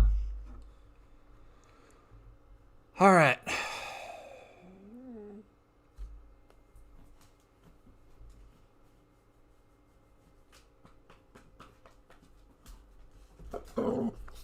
Dog. Do you want to come say hi on stream? You want to come say hi?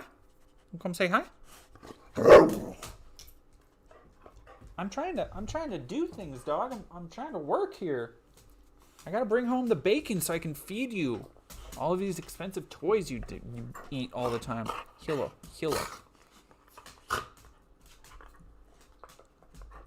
Yeah, pet dogma, that seems about right. I think gender euphoria to her never... Dog, come on now. I think gender euphoria to her never exists, and that life is just perpetual misery if you're trans or you're AGP. Yeah, like people like this, you've heard Player White talk about it too. It's like they feel no joy from being trans, and it's such a bizarre... Like why not? Like you can do it. Have dog input. That would be Salty Llama. That would be a nightmare. She would not enjoy that.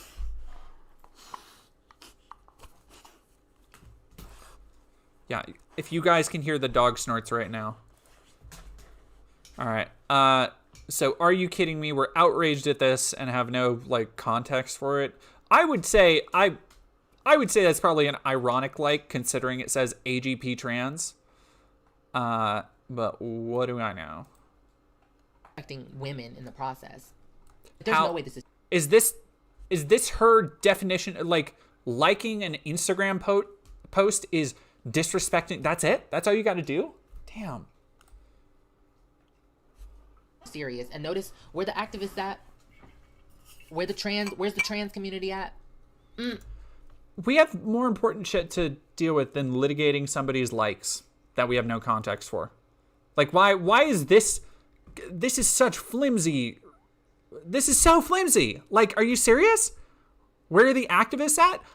Dealing with death threats, probably.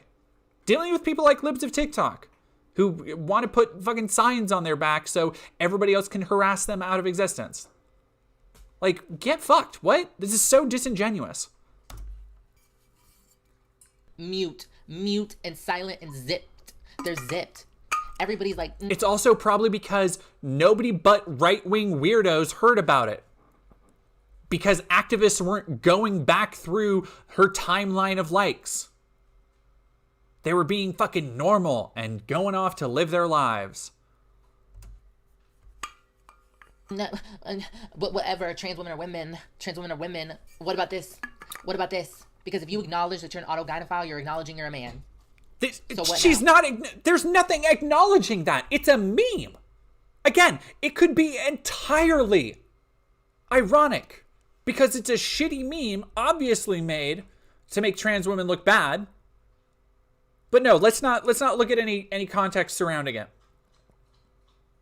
Like, it has to be that she's disrespecting women and she herself is an autogynephile. So what now? God. And don't give me that, oh, it's a sexual orientation. No, because their orientation is heterosexual. God.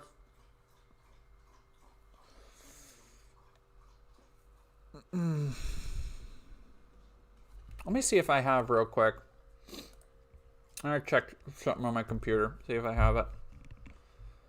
I can put on here for everybody real quick.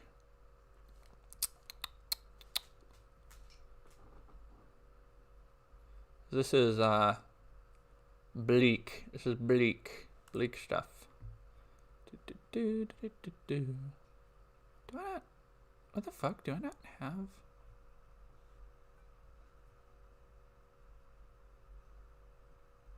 Is that under videos? No. Where would I have put those? No.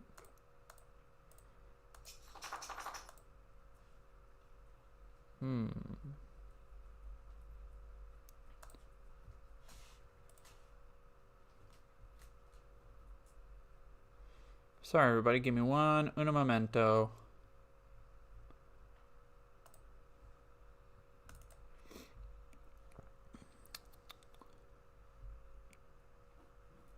That's a good one. Now let's do...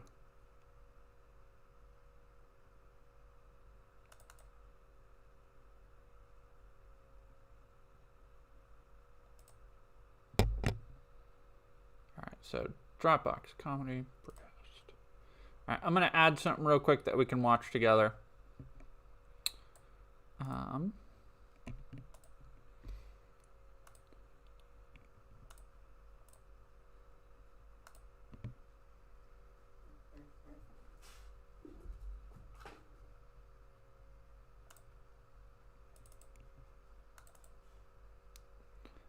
I think this will be the right one.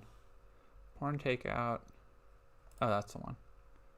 Oh, did I split those into two? God damn it. I totally did. Okay. We're going to do one, then the other.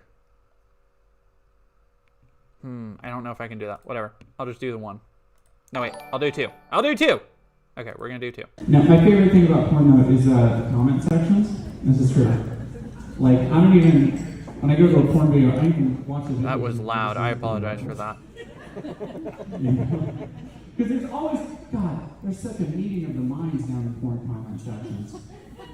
There's always, my favorite comments are the ones like, man, I wish this would happen to me. Like, yeah, that's why we're here. That's like going to a buffet and being like, damn, I'm hungry. You came to the right spot, bud.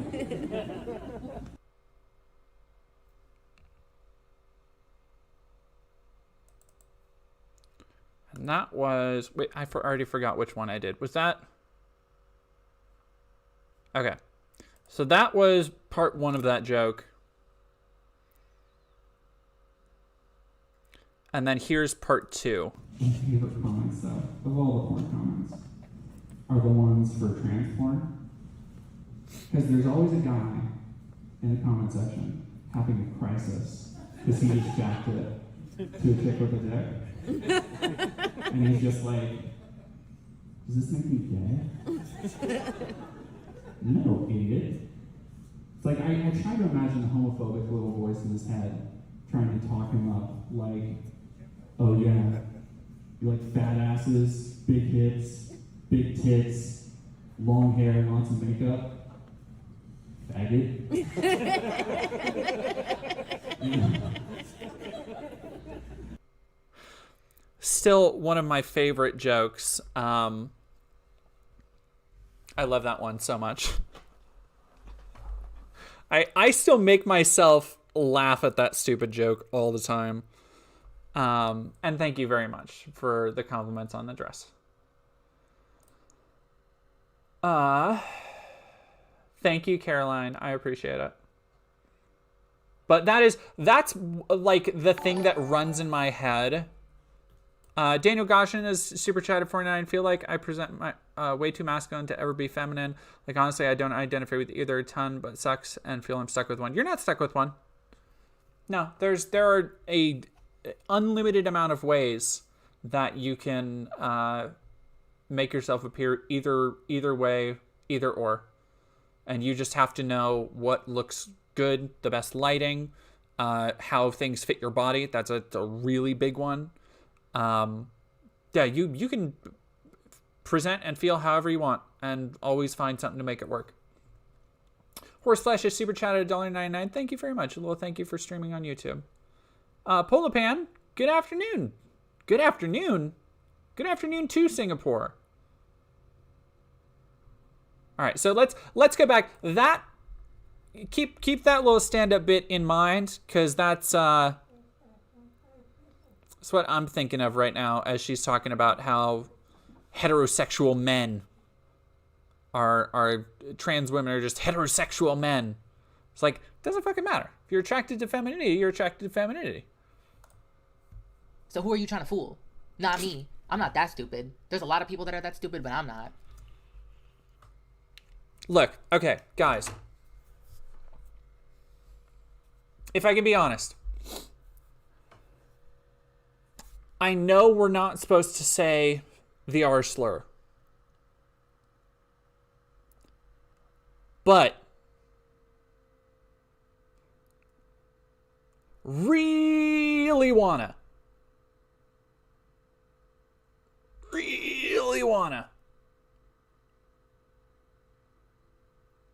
not gonna.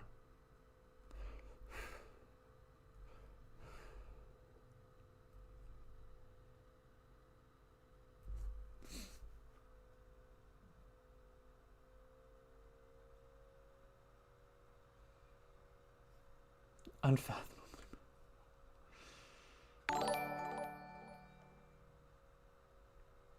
Makuta LaRocca, those are on my Instagram. If you go to Slash and Model on Insta, you should be able to find them if you scroll down. I haven't posted a lot of stuff in the last couple months because I've been really focusing on the channel, but I am getting back into comedy lately, and I've been doing some more sets and writing some more jokes, so I should have, hopefully, some highlights put on Insta. And then I double post everything on Insta, and TikTok also goes to Twitter. So if you ever miss a joke, you'll be able to find it there. Alrighty, let's go.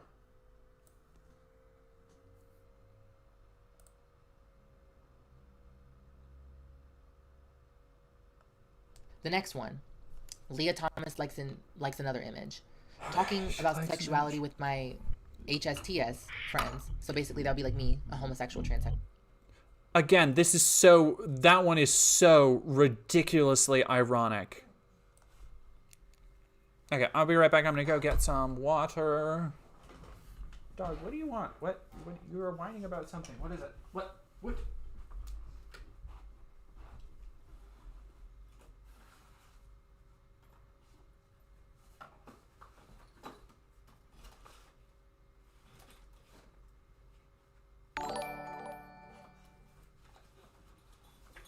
serious? Oh my goodness.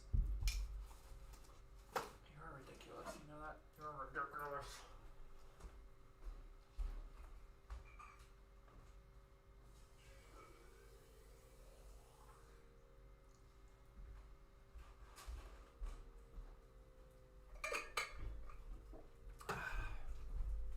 Okay. We are hydrated. We are ready to face this bullshit together. Thomp 10 is super chat of $5. Hi Jordan, what would you do if you woke up with super speed powers? Love your work, by the way. Okay, super speed powers, are we talking like Flash super speed where I perceive the world around me slower? Because I would write everything I want to write. Like if I could just zoom through the day, I would spend so much time writing. I have half a novel done. I need to finish. I was really trying to finish that this year. I don't think it'll happen. Thank you, Makuta Lurica. I put a lot of like cute and somewhat sexy selfies on my Insta, and then a lot of toy photography too. So if any of those interest anybody here, go check out my Instagram. I think I'm getting close to 1,000 followers. But yes, I would absolutely spend all my time just making shit, because time is my biggest thing in the world. Like I would love, I have at least 2 film scripts I need to finish and a novel I need to finish. So, and that is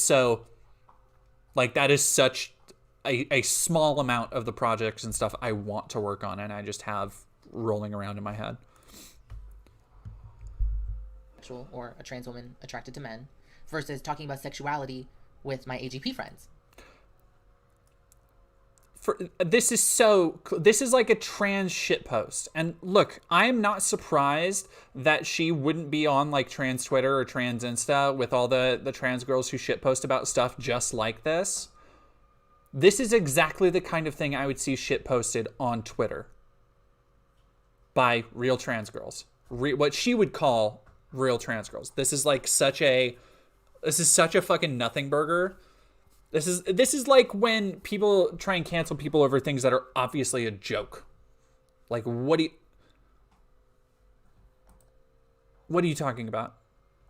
Yeah, Liv Agar. Liv Agar is a great example. Like I guess philosophical, like in-depth conversation, like a deeper, beyond surface level conversation. And the other one is just sex and fucking. This man is a proud AGP. This is a proud... Can't we tell, man kissing? Thank you for joining. This is so, like, she's getting so mad over these things that are just not worth getting mad over. Real Indigenous United with Dr. Andy. Thank you very much for subscribing. Fucking AGP. Liking images that even reference homosexual transsexuals and AGPs. Leah, you did your homework. What? Leah, you did your damn homework. I'll give you that, girl. You didn't, very clearly. Like, how did she do her homework for this, by the way? Like, this is probably something that just came across her profile. Like, what are you talking about? Boy. Ooh. Because you know the words, honey. Again, for a lot of trans people actually in the community, which I'm assuming you aren't because you're a pick-me who likes to be different because you're not like other girls. We know things like AGP because we have it thrown at us all the time. Trans people of all kinds do. Like, get fucking bent with this shit. This man knows the words, knows the... God. And now she's just like blatantly misgendering. Like, get fucked. Leah Thomas has gone through more hate than you will ever know. You try hard, pick me, catty, mean girl. God. Like, sorry, some of us saw Mean Girls in high school and didn't make it our entire personality, honey. Story Taylor, it feels like the louder she speaks, the more right she thinks she is. Yeah, she probably gets that from the Daily Wire, too. Terms of the theory. And yet you are sitting up there raking in all the trans love that you're getting from the liberals. Make me sick. You make me absolutely sick. How dare Liberals. you? How dare you stand up there in the media and take Riley Gaines?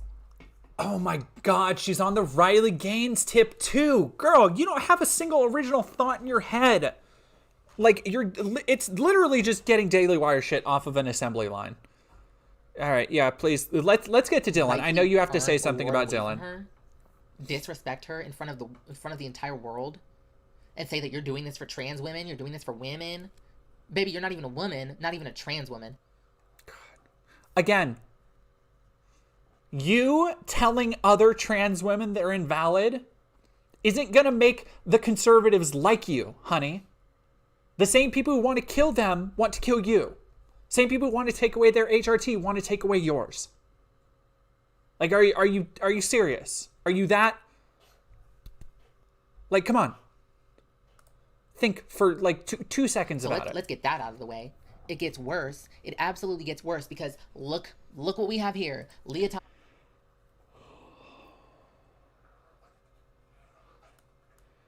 Weird. Leah Thomas exposed male genitalia in women's locker room at swim meet, ex-swimmer says.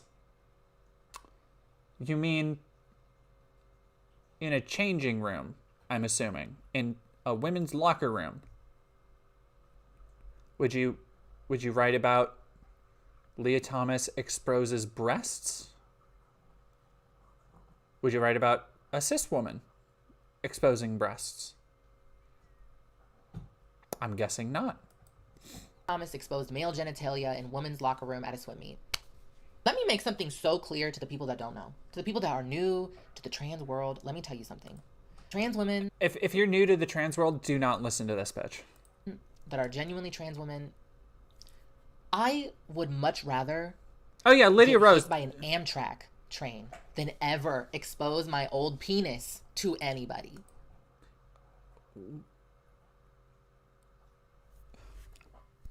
Not to psychoanalyze too terribly much, because we'd be here all night, but we've established fairly well, that you are not a great rubric when it comes to understanding and being okay and like very secure with yourself and your body. So forgive me if I don't take your opinion on this particularly seriously. Haley Tomlin, thank you very much for subbing. I never did. I will tell you that if there was any day, I never used a women's locker room when I was in high school because I did gym online because that's what the real trans girls did, okay? What the fuck? Again, like, it comes down to what I was saying at the very beginning of this. It's just completely arbitrary. Like, it's these arbitrary things that allows her to feel better than other people. Like, I'm a real trans. Not like these other people who took high school gym class in gym. We got the gym credit online because do you think I'm about to go into the women's locker room? No.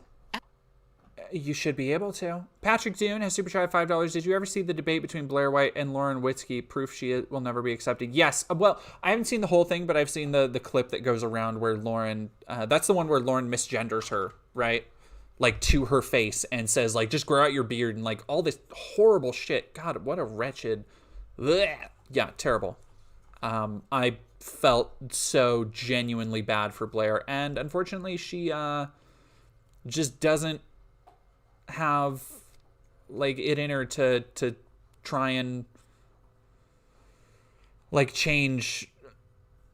Like I feel like that would be such a wake-up call to anybody to hear that, to have that shoved in your face, to be like, fuck man, maybe I'm backing the wrong horse here. But not for Blair. She's committed to the bit. Commit like a fucking asylum. Absolutely not. I was not even far enough into a transition. I did not pass, and I also still had penis. Even I knew to go out of my way to go take PE online. Because I was like, there's no way I will subject myself to that humiliation or other girls to something so outrageous. Yeah, you have these fetish autogynephiles that walk in there loud and proud, dick and balls out. Dick and balls out in front of that is not at all what's being said here. It is, again, entirely apocryphal. But what likely happened is Leah was changing in the locker room where you change, and somebody else happened to be there. I don't know. She won't talk about the story. But like the idea that Leah is just walking around, just hanging dong, is so outlandish and ridiculous that like it strains credulity. Girls in a space where they should feel protected from that. You're disgusting. Because ask any actual trans woman, they would rather sit on 15 razor blades. Okay. First off, very weird how violent she's getting about this. Like she's not just saying something like vaguely embarrassing. She's getting like very like ultra violent, which is just weird. So I've cracked it. She thinks that also I'm willing to bet any trans women who aren't dysphoric about their penis is not a real trans woman, that they're not a gynophile, which is a lot of trans women. Because some people are fine having a dick. It's about how they're perceived outside of that. Like, it's at the end of the day, we're all made of just fleshy bits. Who gives a fuck? But she, oh no, that's not the way. Than ever expose their genitalia in a setting like that. Maybe in private with a sexual partner, that's different. But in a locker room, in front of all these girls and women, there's nothing more terrifying. Even just thinking about me having to do that back when I still had a penis. Oh, that's like 25 9/11s in one. Look at what else that now we've allowed this trans activism to do. We've allowed these fetish people to march in streets loud and proud and demand everything handed to them. Look what we have here. Trans women.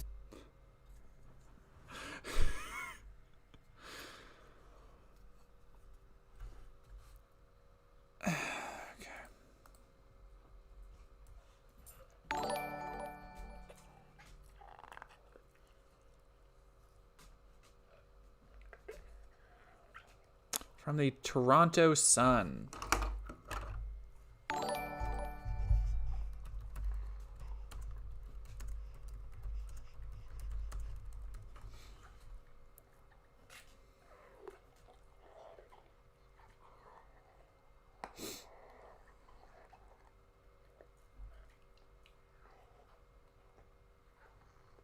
Oh, geez. Wow. They're really just...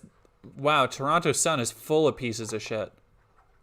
32-year-old transgender woman is accused of sexually assaulting another woman. As we said, it's off message.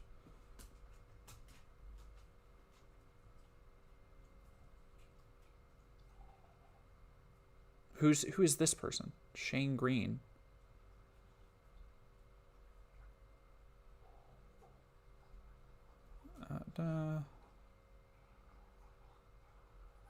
Oh, so they're just linking it to another person.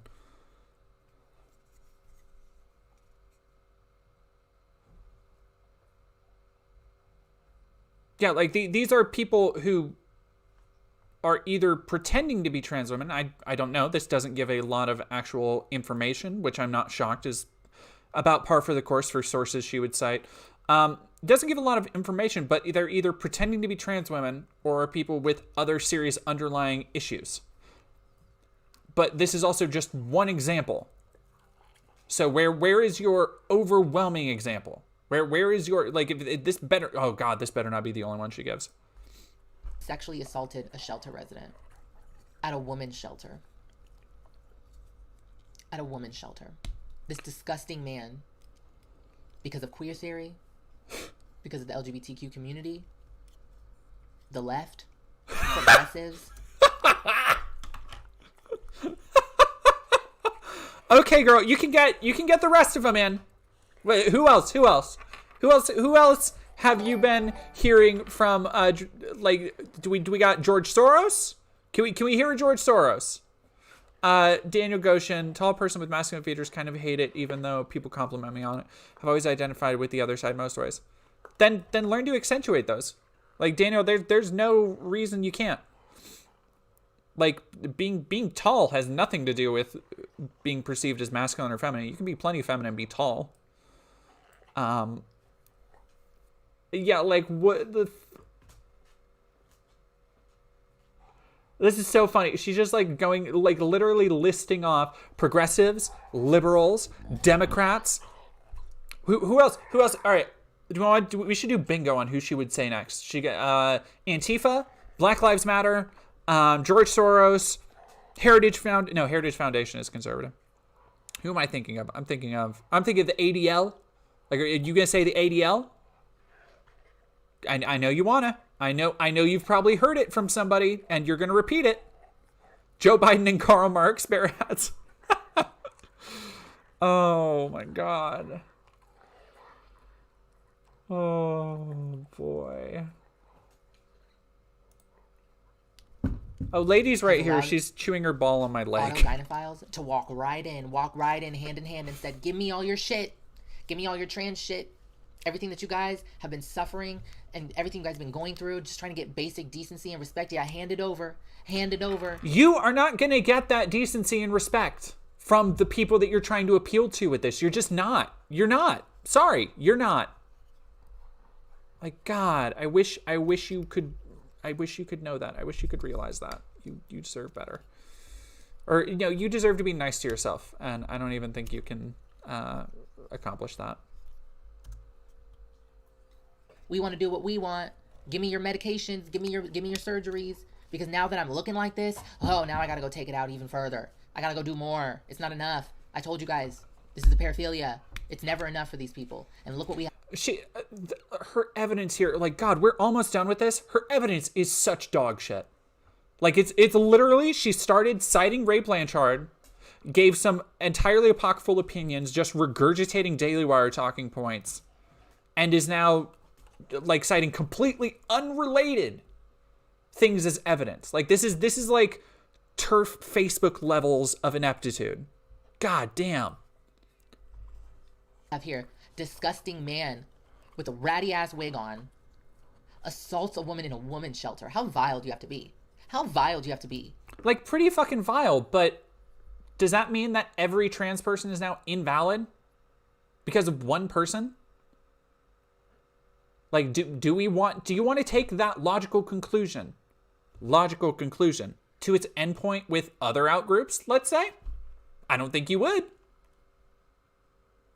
Like, somebody was saying, like, she is like Pearl Davis. Like, Just Pearly Things literally advocates for, and Just Pearly Things is a sad person. Like, I think, was it Fundy Fridays who did a really good deep dive on Pearl Davis, where she, like, talks about, in some of her videos, she talks about how much she, like, hates the way she looks, and, like, she just has no concept of, like, self-love, and it really, like, it just clicks into place and makes sense for her.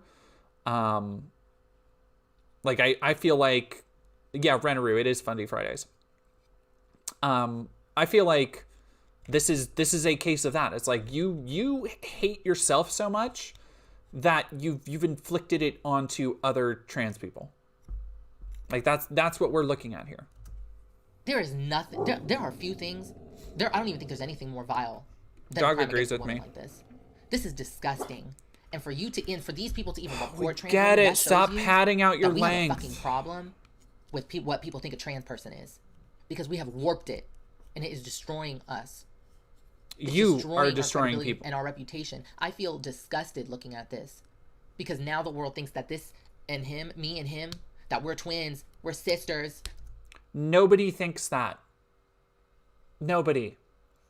Like, this is the equivalent of a black person seeing, like, oh, somebody gets convicted of an armed robbery or shooting somebody, and they happen to be black. And they're like, now everybody thinks I'm that. It's like, no, reasonable people don't. Pieces of shit might.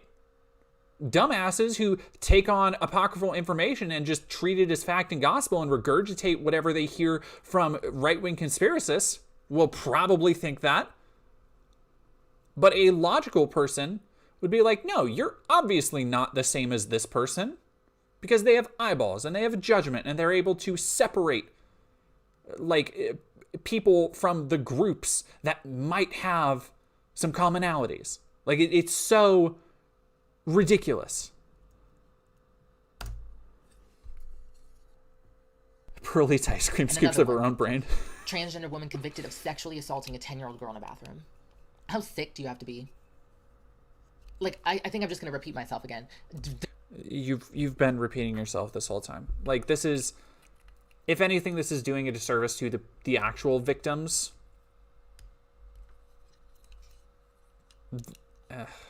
Whatever. What are you gonna say? Disgusting and vile man. A disgusting man. That's the first thing you should learn if you're gonna be a trans woman, is how to respect women. She also has this weird thing where she keeps talking about how disgusting men are, which I don't know. That rubs me the wrong way in a weird way. Yeah, Mockingbird, we'll get some palate cleansers going soon. How to have basic respect and decency for women. You're trying to transition into one. What the fuck? You don't even think about trying to respect women in that process? Idiots. Because they're not trans. They're nasty people with a nasty fetish that we're allowing to be fed. By this standard, straight people who also like killed and murdered and mutilated people would not be straight. Like, what would they be? What would Ed Gein be? What would not Dahmer? Who's the not Gacy? Who? Fuck, I'm blanking on his name. The one that everybody thought was super hot a couple years ago. Bundy. Yeah, Bundy. Like, the idea that just because some people are sick and twisted and fucked up and they happen to fall within a group doesn't suddenly make them not a part of that group.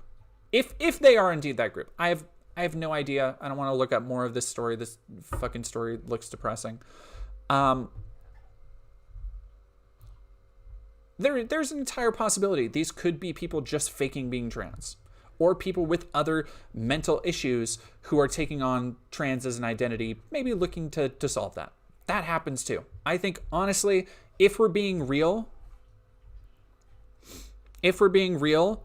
slight conversation change, I feel like that is the case with Chris Chan. That's my personal opinion. I don't want to push that on anybody else. I think Chris Chan is somebody whose mind has been like broken by the internet. And that is a way that they are trying to represent themselves. That being said, that doesn't mean necessarily that their identity is any less valid. They just can also be a monster who does fucked up shit. Just like any other race, any other gender. And it has nothing to do with them being that race or gender. You can be fucking broken regardless. Some people are always just going to be that way. And that fucking sucks. It sucks that we don't have the mental health capacity in this country to help those people before they lash out and do awful shit like this, or mass shootings, or any other thing that infringes on other people's freedom and quality of life. But that doesn't mean you get to make these blanket statements that suddenly an entire group of people who have nothing to do with this, who just want to live their lives completely aside from this, are now suddenly to be stripped of their right to spaces that accommodate them properly.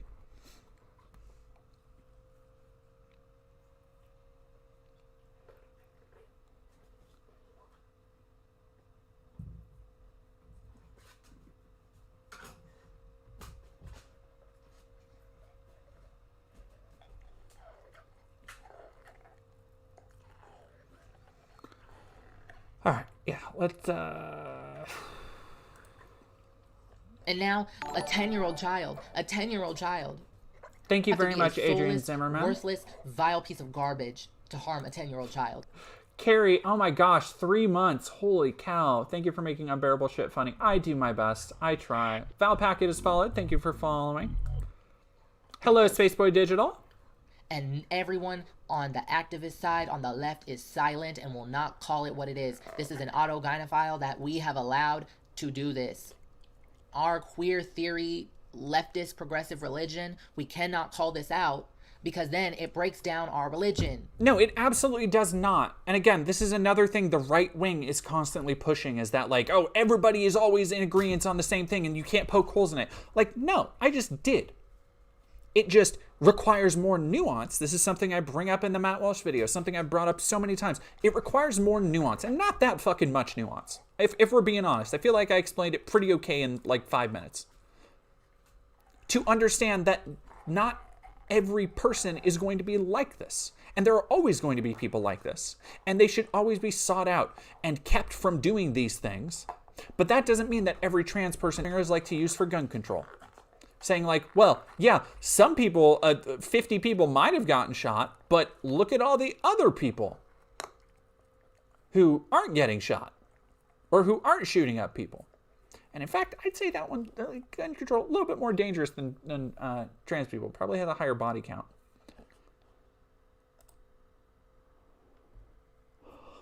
Oh, Yellow Butterfly, she's convinced that trans people are religion. We will allow religion. women and children to get hurt because woke is right, because woke before all. Sick. And another one. This one is like, we all know about this. Female prisoner sexually assaulted. Not even going to say the word. Do we all know this one? I don't know this one. Why are you saying we? You got a mouse in your pocket? Who the fuck is we? By a trans inmate. Look at this. Now, since everybody can be trans, you gotta say these people are literally getting booked in the county jail in 5 minutes after they get their mugshot Streaming taken. my stream? Gorps Inc? Oh, I gotta all right, I'm a peep it. I'm gonna peep it real quick. I have to know. I have a terrible need to know if people are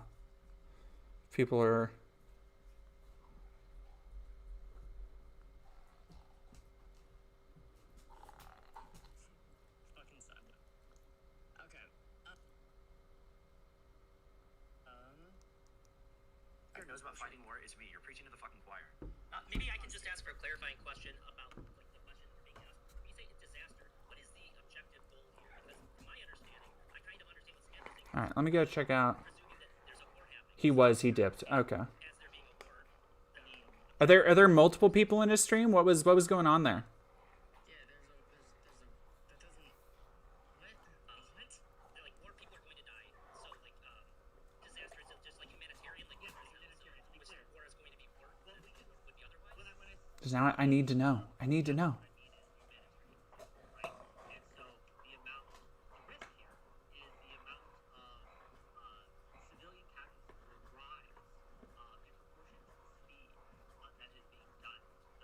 Oh, Calvin Guerra. Holy shit, Dr. Robotnik, you just unlocked. I forgot about Calvin. What the fuck is Calvin doing?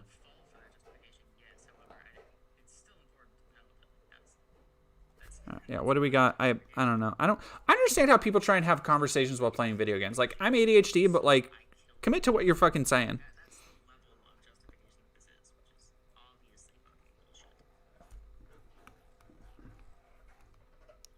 I'm pretty rude to you in a way I didn't used to. I admit I say some things that sound retarded online. Doesn't mean calling me that's correct. I've called you retarded for months, bro. Like, I don't know what to tell you, homie, other than the fact that this isn't. I'm actually nicer to you than I used to be. You're just making me more insecure. All right, let me see if I can go back in the VOD a little bit. I am, in fact, nicer to you than I do.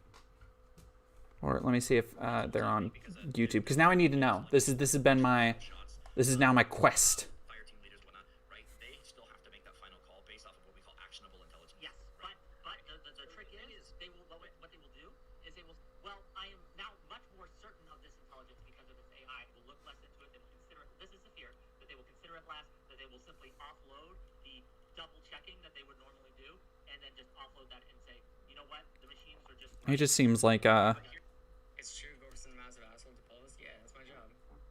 shitty asshole, like centrist Destiny type YouTuber. It is, in fact, the job of a streamer to be a dickhead. And you know what? I enjoy it. And y'all stay here and keep coming back, so you enjoy it as well. Yeah. Okay. Whatever, dude. Okay. Enough of that. They're like, wait, I'm a girl. My bad, y'all.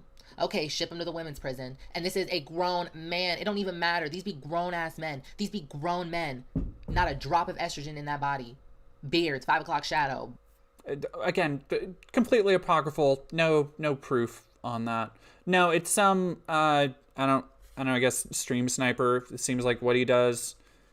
He was telling, I guess, his 11 viewers to go troll me or something. So whatever. Big ass dudes. Gotta say it. They just gotta say one thing. Just gotta say, I feel trans today, y'all. Okay, women's prison, sweetie. And some of these people are literally going in there for sex crimes. Are going in there for assaulting and hurting other women. Are you dumb? I don't even care if you're a genuine trans woman. If you commit a crime like that against a woman, man, prison. You're going back to your male self. You're going back to your biological sex. I don't care. That's a super fucked up thing to say. At that, Care.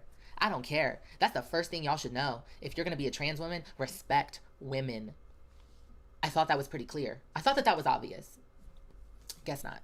Wanted to hide. Again, like entirely apocryphal shit that she's saying. We've had what, 2 cases, and what else was it? To your 11 new viewers, you're trans now. That's how it works. Thank you, Cashapp. Yeah, no, you commit a crime so you lose your identity. Like, what the fuck?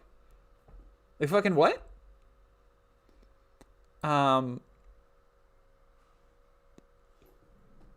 Yeah, no, Gina, very interesting. I'd really like to see evidence of this conspiracy of men pretending to be trans women, but the people who push it never provide it. No, she's showed 2 examples and then a third, and then just said that all 3 of those examples were big burly men pretending to be women, but like the 2 we saw were not, clearly. Like, they at least had, you know, wigs or long hair, and the third one she didn't show at all. And she's trying to summon this image in your mind of like a Batman Arkham thug, like trying to wear a wig and get into a women's prison to assault somebody. But that's just, the reality doesn't bear that out, which is why she doesn't show it, I'm assuming. Or it could be because she's dog shit at citing sources. Agamotto 1313, why all the dumping on trans women but nary a word on the trans men? They're just as valid and real. Because I have talked about trans men on here.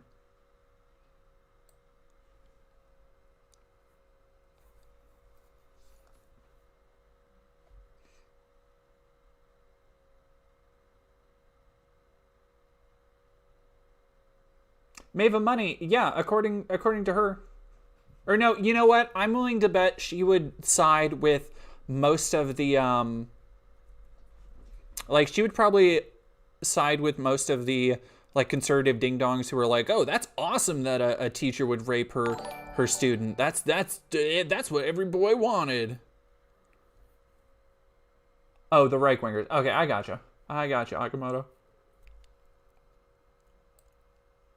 Okay, apocryphal. Sorry, I'm yawning. Oh, gosh. I'm so tired, apparently. The way... Sorry, I gotta answer a text real quick.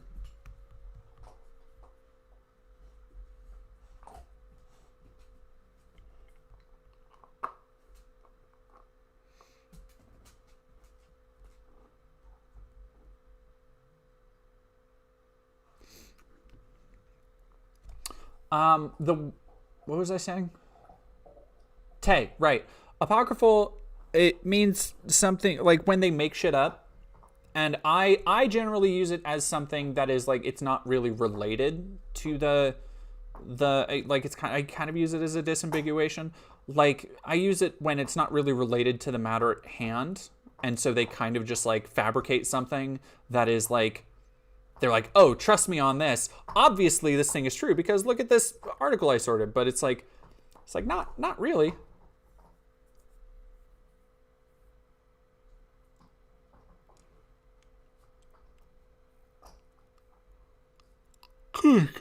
Oh.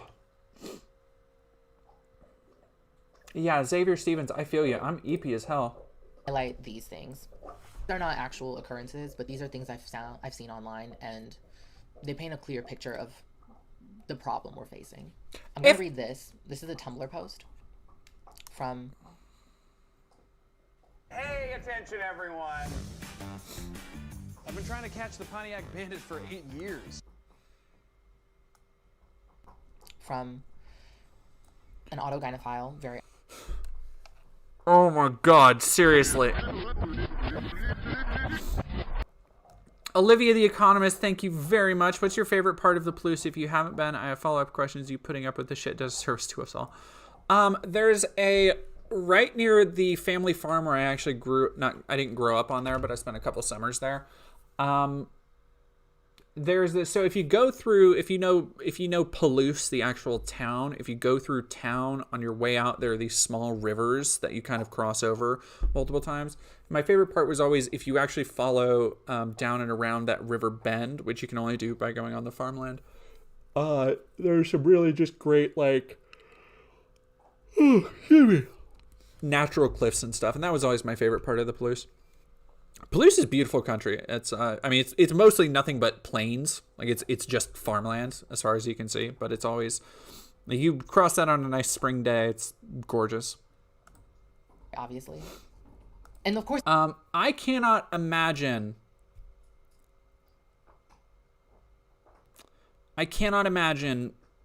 like using what is obviously fetish like actual fetish content. Like this is somebody talking about, like, I do not agree with this. I think it's kind of gross just looking at it really, like, as a cursory glance.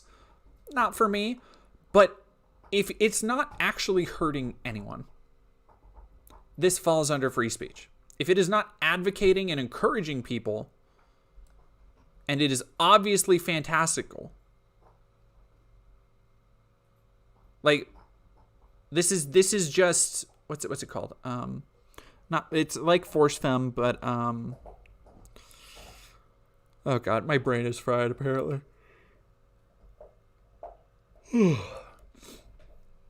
Yeah, non-con. Thank you, Persephone. Like, this is just non-con shit. Like, is that for me? No, at least not in this flavor. Like, this is not, But at the end of the day, you're using this, again, it's entirely apocryphal. You're using this thing that doesn't have anything to do with what you're saying to provide evidence. Like, this is what all these autogynephiles are saying. It's like, no, this is one fucking person on Tumblr, dude. Like, one person on Tumblr said this. This is not a blanket statement. Also, she showed Dylan Mulvaney in the Thank you for making the politics known. Yeah. She showed Dylan Mulvaney in her thumbnail. I don't think she's going to get to her. We already knew. Baby, you didn't have to say a word. The leftists don't got to say a word. Yeah, because right-wingers have no weird kinks at all. At all.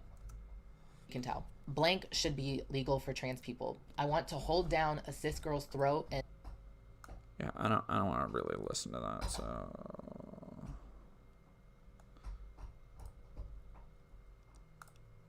Prison. Don't waste taxpayer dollars. Don't waste taxpayer dollars. No, death row. 24-hour death row. Death row? For death row? Girl, then what do you think should happen to people who do porn like this? Like, do you know how popular that kind of stuff is in porn? And, like, not even big production houses. Like, people who willingly do, like, solo content creation doing stuff like that. Like, you think they should go to death row? Fucking what? FedEx, first class, ship it out next day. Death row, lethal injection, administered by me. Jesus. And I'm a whole trans woman. I'll do it myself. Line them up. Line them up. Why? You're so violent. Like, you're so violent. Every example you've given has been accompanied by some sort of gruesome, violent, fucking, like, imagery. Why? Y'all getting the injection today. I'll mix it with a little bit of the COVID vaccine too, so it really kicks in, okay? I didn't mean to turn this into a joke. This is disgusting, and I just wanted to show you the conversations taking place online. Another one. There's also stuff. I just want to give you an example of the things people are saying online. It's like, do you want to go into anything that conservatives say about trans people online? Pumpkin, do ya? Can we look up what do conservatives say about trans people online? I mean, it's while we're on the subject of what people are saying online, might as well. Huh? No? There's also an Didn't AGP fucking limit. think so. And look at this. Is anyone on hormone replacement therapy but still lives primarily as a man? They've been on hormones for a year. They don't identify as a trans woman or anything fancy. I tell people I'm gender fluid or a cross-dresser, but honestly... And she's going to lump this in. Great. It's mainly to just move along and not make a big deal about things. At the end of the day, I know I'm AGP. I love being on hormones and what it's done to feminize my body. Look at this. Because This honestly, at the end of the day, I know I'm AGP. Like, that rings like a TERF wrote this. Like, this seems like something a TERF wrote to be like using AGP is not something that trans people use. Like, it's just not. Lil Cessboy is super chat $5. Hey, Dead Domain, just hopping on the stream after coming out to my entire school as a bisexual furry. Feels insane, TBH. I hope that went well. Olivia the Economist has sent a monthly tip, $5. What's your favorite? Oh, I already read that one. Yes. Winding Rivers. of the everybody can be trans agenda and motto, everybody can get hormones. And are we really going to sit here and act like this person, once they are on these hormones long enough and they look at their body, that's not going to satisfy them anymore? This is a pervasive, persistent fetish. They are going to do something else. It is guaranteed. This is... Now, if you can read what's on the screen, which she kindly provided for us, this is another case of her not reading what she's fucking citing. Because apparently this person is transitioning or taking hormones for sexual gratification. But if you'll read just one little paragraph below, my libido was annoying as hell and was causing me a lot of distress. I found the hormones helpful in lowering my sex drive just enough to not bother me, but I can still get hard when I want to, and I've been able to perform with women still. Another post.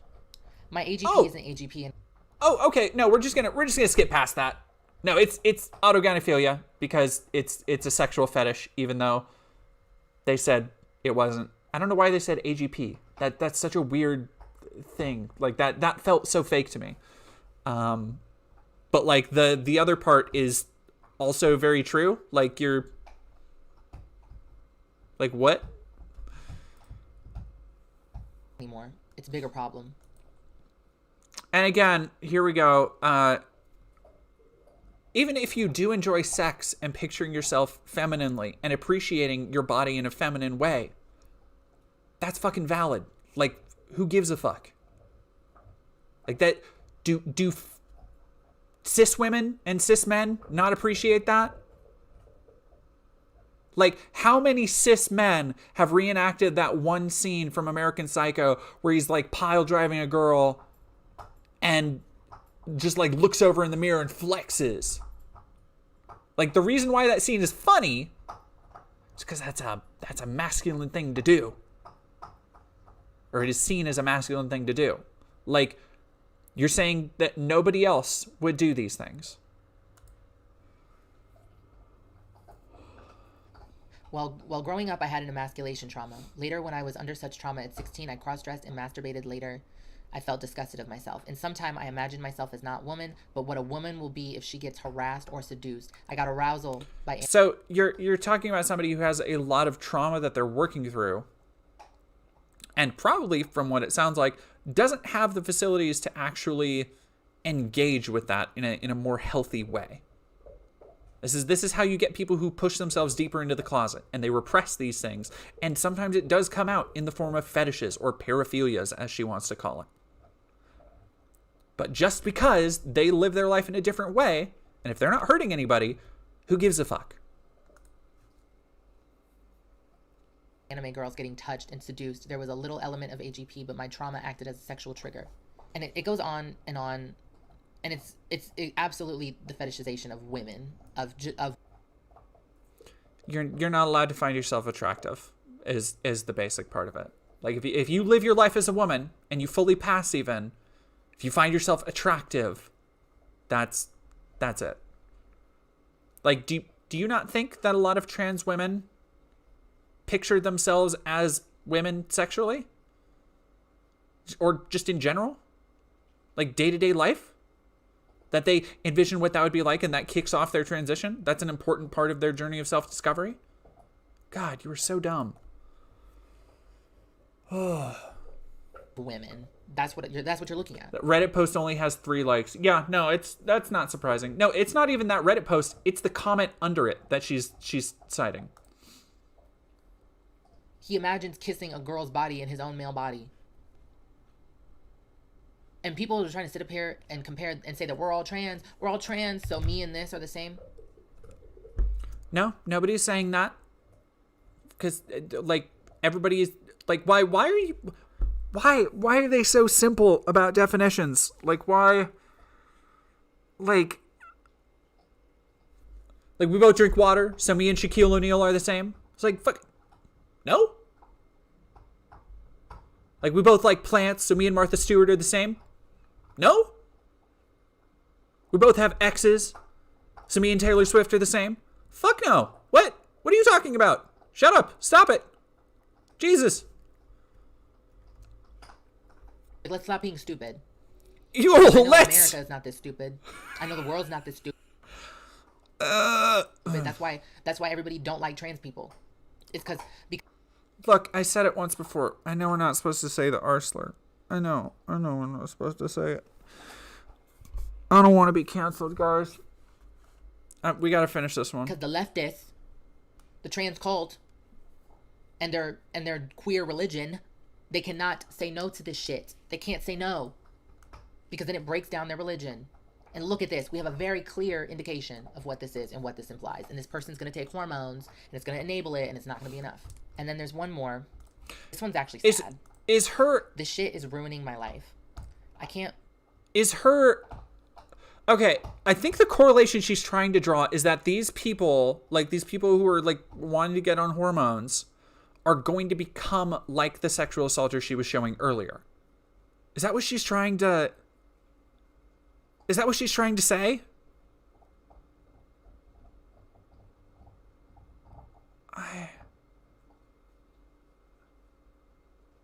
Procter Gamble, I'm just joking. I wouldn't actually say it.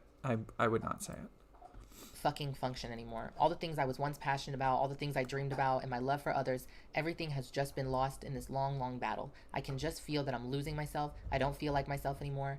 I don't even feel like a fucking human anymore. That's dysphoria, babe.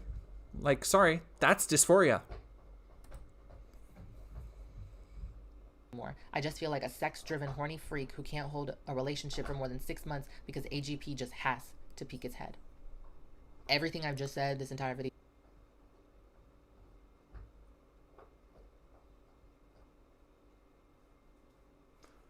This is sad if this is real.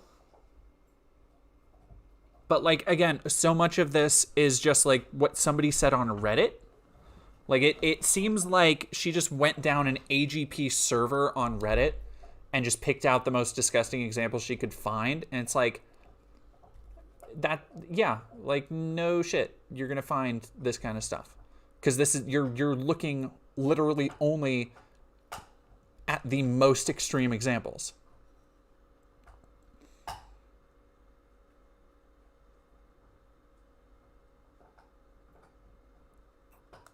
But again, she doesn't read any more of that. But don't tell an activist that. Why don't they bring this up? These are the people that have access to hormones now. Probably because people are also, like, informed consent is a thing, and people are ultimately responsible for their own choices and decisions. And again, what somebody does should not limit somebody else's freedom to do those things. I feel like that's pretty self-explanatory. These are the people that have access to services now. What do you think's gonna happen? His AGP is literally eating away at his skin inside like a cage. Like a caged animal. The second that we permit this, what do you think is gonna happen? All the vile crimes I just talked about before. To wrap this. Literally, that, what did I say? I don't miss. I'm sorry, I don't miss. She is literally saying... She's literally saying that people who are having questions about being trans, who might think they're AGP because they've heard this kind of dumb bullshit and are having crises of conscience with their gender, are going to become criminals because of it. God. I'm absolutely disgusted by autogynephilia. I think that we're all being way too soft. We're all being way too soft. Oh boy. All right, I gotta. Autogynephiles, and I'm not anymore. These people have made it abundantly clear, and I don't know how many times they have to make it clear that this. Anybody else catch that where she said, "I'm not an autogynephile anymore"? Was that a little bit of a Freudian slip there? I think. This fetish consumes them. It consumes their life, and the queer theory religion has now allowed it. Also, just another point of her being totally dog shit at making a video. She didn't at all connect her idea about queer theory being a religion to anything really. Like she just said it was a religion, which is just parroting Daily Wire bullshit. But even Matt Walsh knows how to like draw comparisons that compare it to a religion. She just said it was and keeps saying it. Allowed it to hold the title of an oppressed group. So now every activist in this entire community is allowing them to live it out. Because they're going in line with the politics, so they can't say anything. And look at what has happened. How many women have to be hurt? How many women have to be assaulted? How many trans women have to be disrespected for all of us to wake up and call this? Again, do you think that... I've already said it. Y'all already know what I'm going to say. No! Don't fall. All right, sorry. Something's trying to fall off. Dog, can you not do that, like, right by my... Sorry, my dog has her little bone, and she is right by the thing. Ugh. What it is disgusting. Okay, it's me now, Lamary. I got you. That I we got all what you're demonize. saying. One that's against children. I'll say it. They're quite close. They are quite close. And I'm done. I'm done being nice to these people. I'm done being nice to these people. Because they clearly have no respect for me as a trans woman. They clearly. I wonder why nobody would have respect for you. Honestly, I really do. It's such a mystery. It couldn't be the fact that you don't even read the things that you pop up on screen. You don't even read your own sources to see how much they disprove you and the points you're trying to make. I have no respect for women. So why are we being nice? I'm not being nice anymore. I'm calling it what it is. This is yeah, when was she It nice? should not be permitted, and we should not feed into it. That's all I have to say on that. I am sorry that this got so intense. I truly, this was out of character for me, but it's really important. Oh, it's out of character. Somehow I don't think it's out of character for you.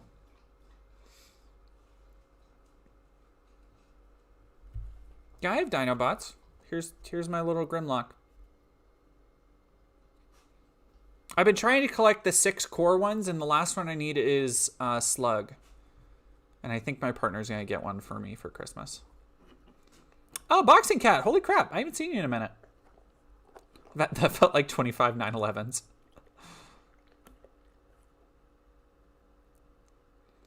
Well, hang on. Let's see some of her other Pick Me videos. A trans perspective. A trans perspective on my trans nightmare. Jesus. How my bottom surgery failed and left me botched and heartbroken. Girl, love yourself. Fuck, man. Does she only have 6 videos? Is that... She only has 6 videos? Discussing my Candace Owens interview? Aha!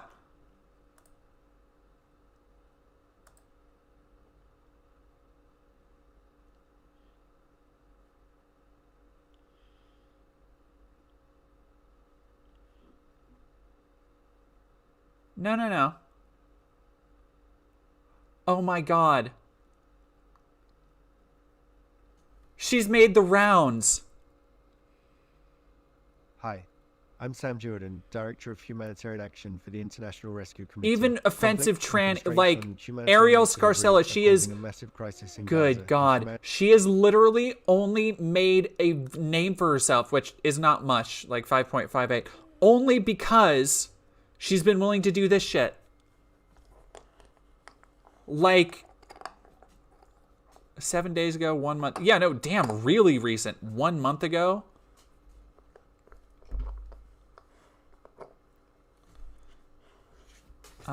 Disturbing world of trans Reddit. I want to know what the rest of that says. AGP's Hello, everyone. Very odd conversations. Young people are being encouraged to transition given misinformation about transition. Fetish material, real condition.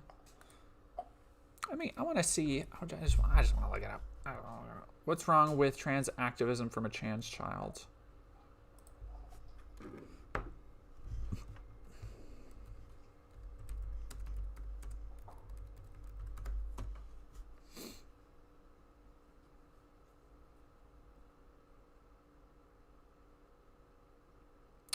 Yeah, you're not good at this, honey.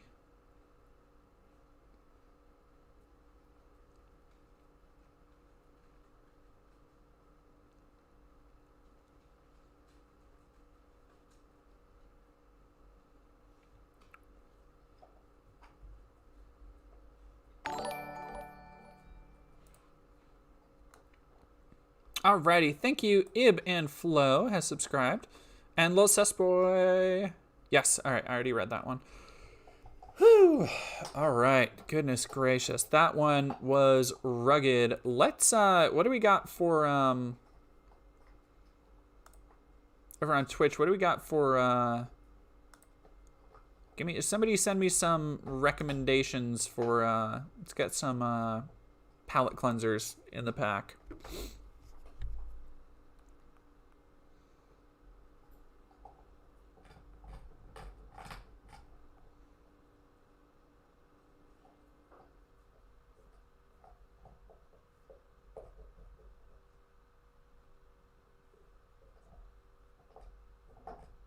Uh-huh.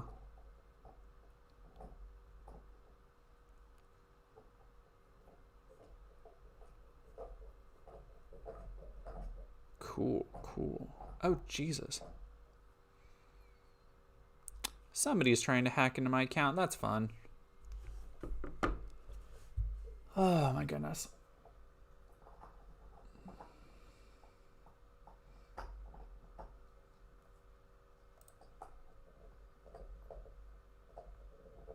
There we go. Thank you, Mockingbird. I'll get that going.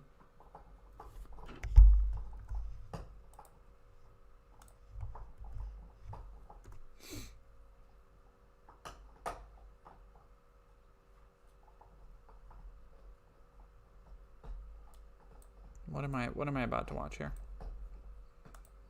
Concerning.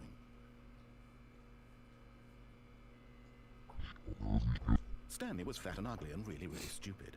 He probably only got the job because of a family connection. That's how stupid he is. That or with drug money. Also, Stanley is addicted to drugs and hookers.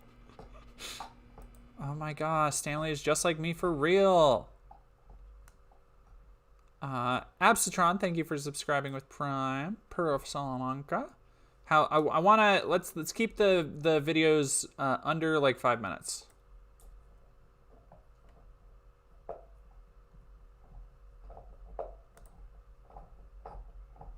Someone's trying to hack into your account. How are you so casual? Because they did not. They were unable to. Is how.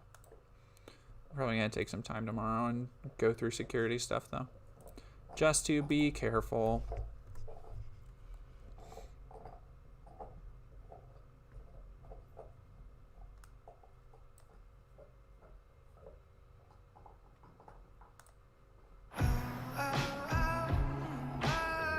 Oh, I thought that was a video for it. Okay.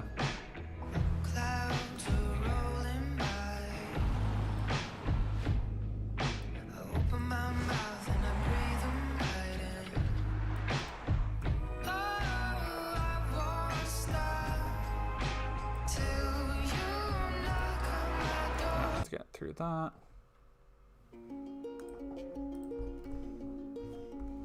if it takes forever, I will wait for you. Well, that's depressing.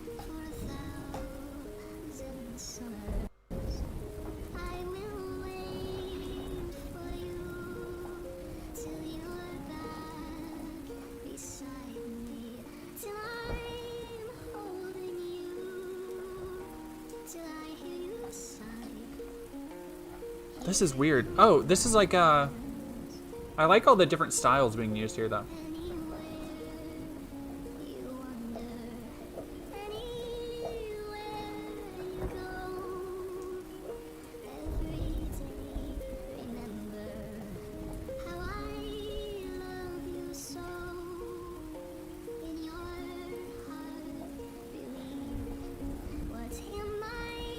Sad cute.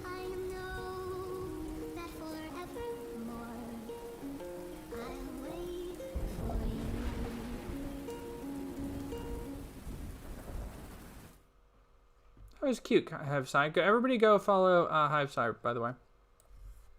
Ah, come here.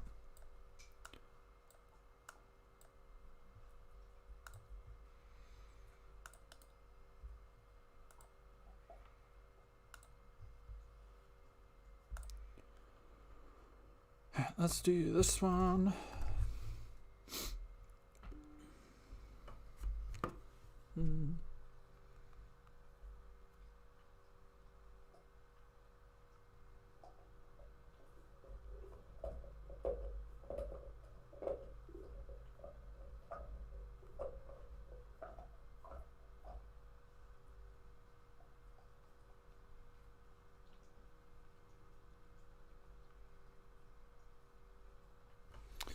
Right.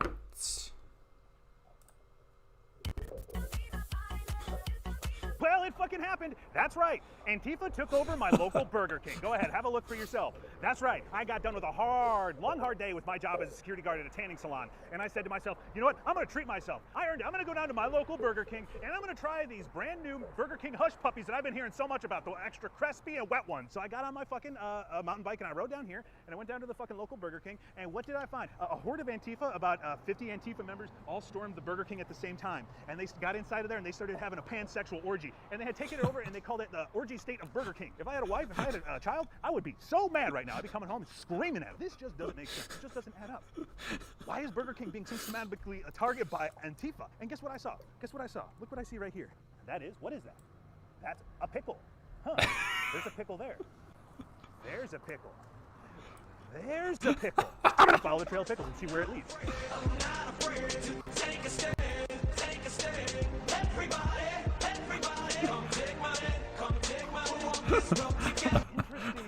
Interesting that all the fucking pickles lead to McDonald's. It's almost like McDonald's went down and shut down that fucking Burger King, my local Burger King. I called the police station. I begged them, go down to the McDonald's and arrest the Antifa. And they said, we can't do that. There is no proof of that. And I said, the pickle trail, the pickle trail, the pickle trail. And they did not believe me. They did not believe me. They did not believe me. I'm going inside this fucking McDonald's and I'm going to confront the Antifa fuckers that are working inside there. I've ended up to here, and I'm going inside there and I'm going to say, how fucking dare you? Salt is good for you, but yes, it's an element, dude. They're going to listen to everything we're saying, and they're going to know what we do, where we eat, who we are, why we are part of this.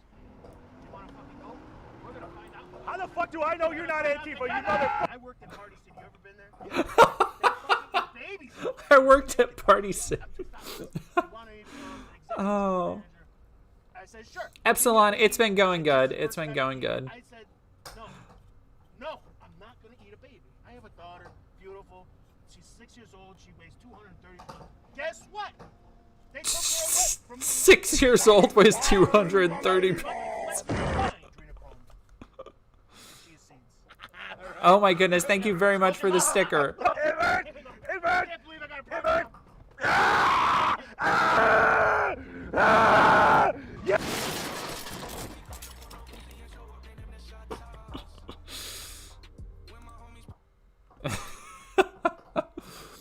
Oh my goodness. Let's go. Oh, baby. Pig. I love piggies. Alright, I think this might be the last video. I am getting very tired and I've been trying to keep a better sleep schedule. I wanted to start this an hour earlier, but I had to meet a partner for dinner. We're actually giving her away as Oh, you know, Epsilon. That was definitely for the parody. last hope. We happen to have a friend who has a private single-engine plane, 12-hour flight each way. She was actually like really, really good. She was a very good traveler.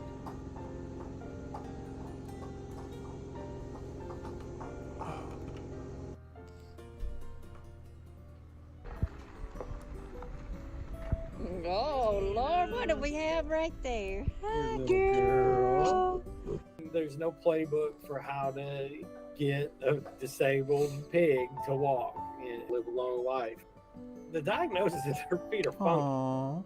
Kind of look like in The Wizard of Oz, the house falls on the witch and they curl up. Biggest thing we knew was she was going to get really big, and by the time she's really big, if she won't let us mess with her feet, we're kind of screwed. There's a lot of trial and error. Look at how happy. These are her very first set of prosthetics. Her first set of prosthetics was probably tried out within the first month. That is so good. She'd like some breakdancing moves at first, trying to shake them off. Between her getting used to them and us actually learning what works and what doesn't work, it was definitely a gradual process. Go get your piggy, girl. Might be a giant. Thank you for subscribing. And Abstron, if I didn't thank you for subscribing with Prime. These shoes have allowed her to live life to her fullest. What a sweet baby. Feisty.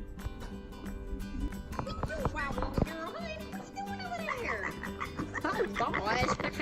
Oh, I love it. Oh, God. She's a daddy's girl. And he's so patient with her. They have a really, really, really beautiful bond. Like, she adores him. I've wanted a pig for so many years. Pigs are so smart and clean, and yeah, trans girl Jade, like pigs are excellent pets. And you can get ones that don't grow too terribly big. I mean, like dogs, there's a ton of different breeds of pigs. And if you guys couldn't tell by having a cat who just comes up on me all the time and a dog that just comes up on me all the time, I'm an absolute animal lover. I've always wanted a pig. Pigs are they're so cute and sweet and affectionate, and they're very smart. They can learn. Oh. And he adores her. Little baby pig. Little baby pig. I think. Oh the my older gosh, she she's gets, so the more big. affectionate she gets. Good girl. Good morning. Good morning, Hannah. She absolutely has no idea how big she is. I always think of her as little, you know, she's just my little girl. This little girl right here will not lay down so I can wrap her leg. You know, we love her like a child. We've had her since she was a baby. We've taken care of her, I mean, all day, every day since we got her. Oh, happy girl. Hi, Hannah. You been having fun? You been having fun in the mud? Is it fun getting in the mud again? Yeah. Hey, beautiful girl. Hey, pretty girl. Hey, pretty girl. Oh. Oh my goodness, what a sweet baby. Pop in and say you're helping me on a transition journey. Anyway, I appreciate you, and you look fantastic sticking around because chat seems chill. Oh, thank you. You're new. It is. Normally I would say do stick around. However, we are just getting off now. I do want to say to everybody who has watched today, thank you very much for sticking with. This was a rough one today. Be sure to go not only check out and just like leave a like and a comment for the re-upload of the Lady Ballers review, but also please hang around. Tomorrow we are having a big video, 10 a.m. PST, Savvy Writes Books collab with me. The second part will be up tomorrow, so check that out. And then yes, let me see if I can get Doggo up here real quick because she's just chewing her bone right down by me.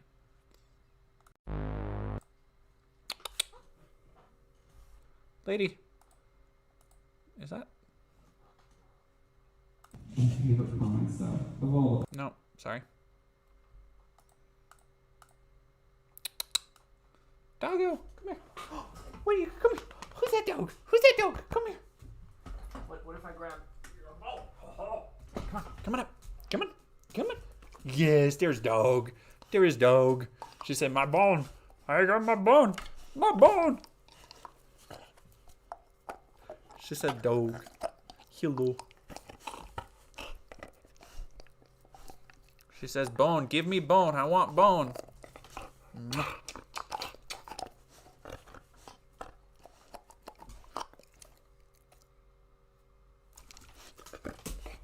What, are you gonna talk? You talk to me? You talk? Talk to me.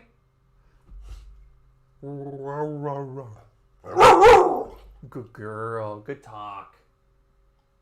Good girl. Alrighty. Good night, everybody.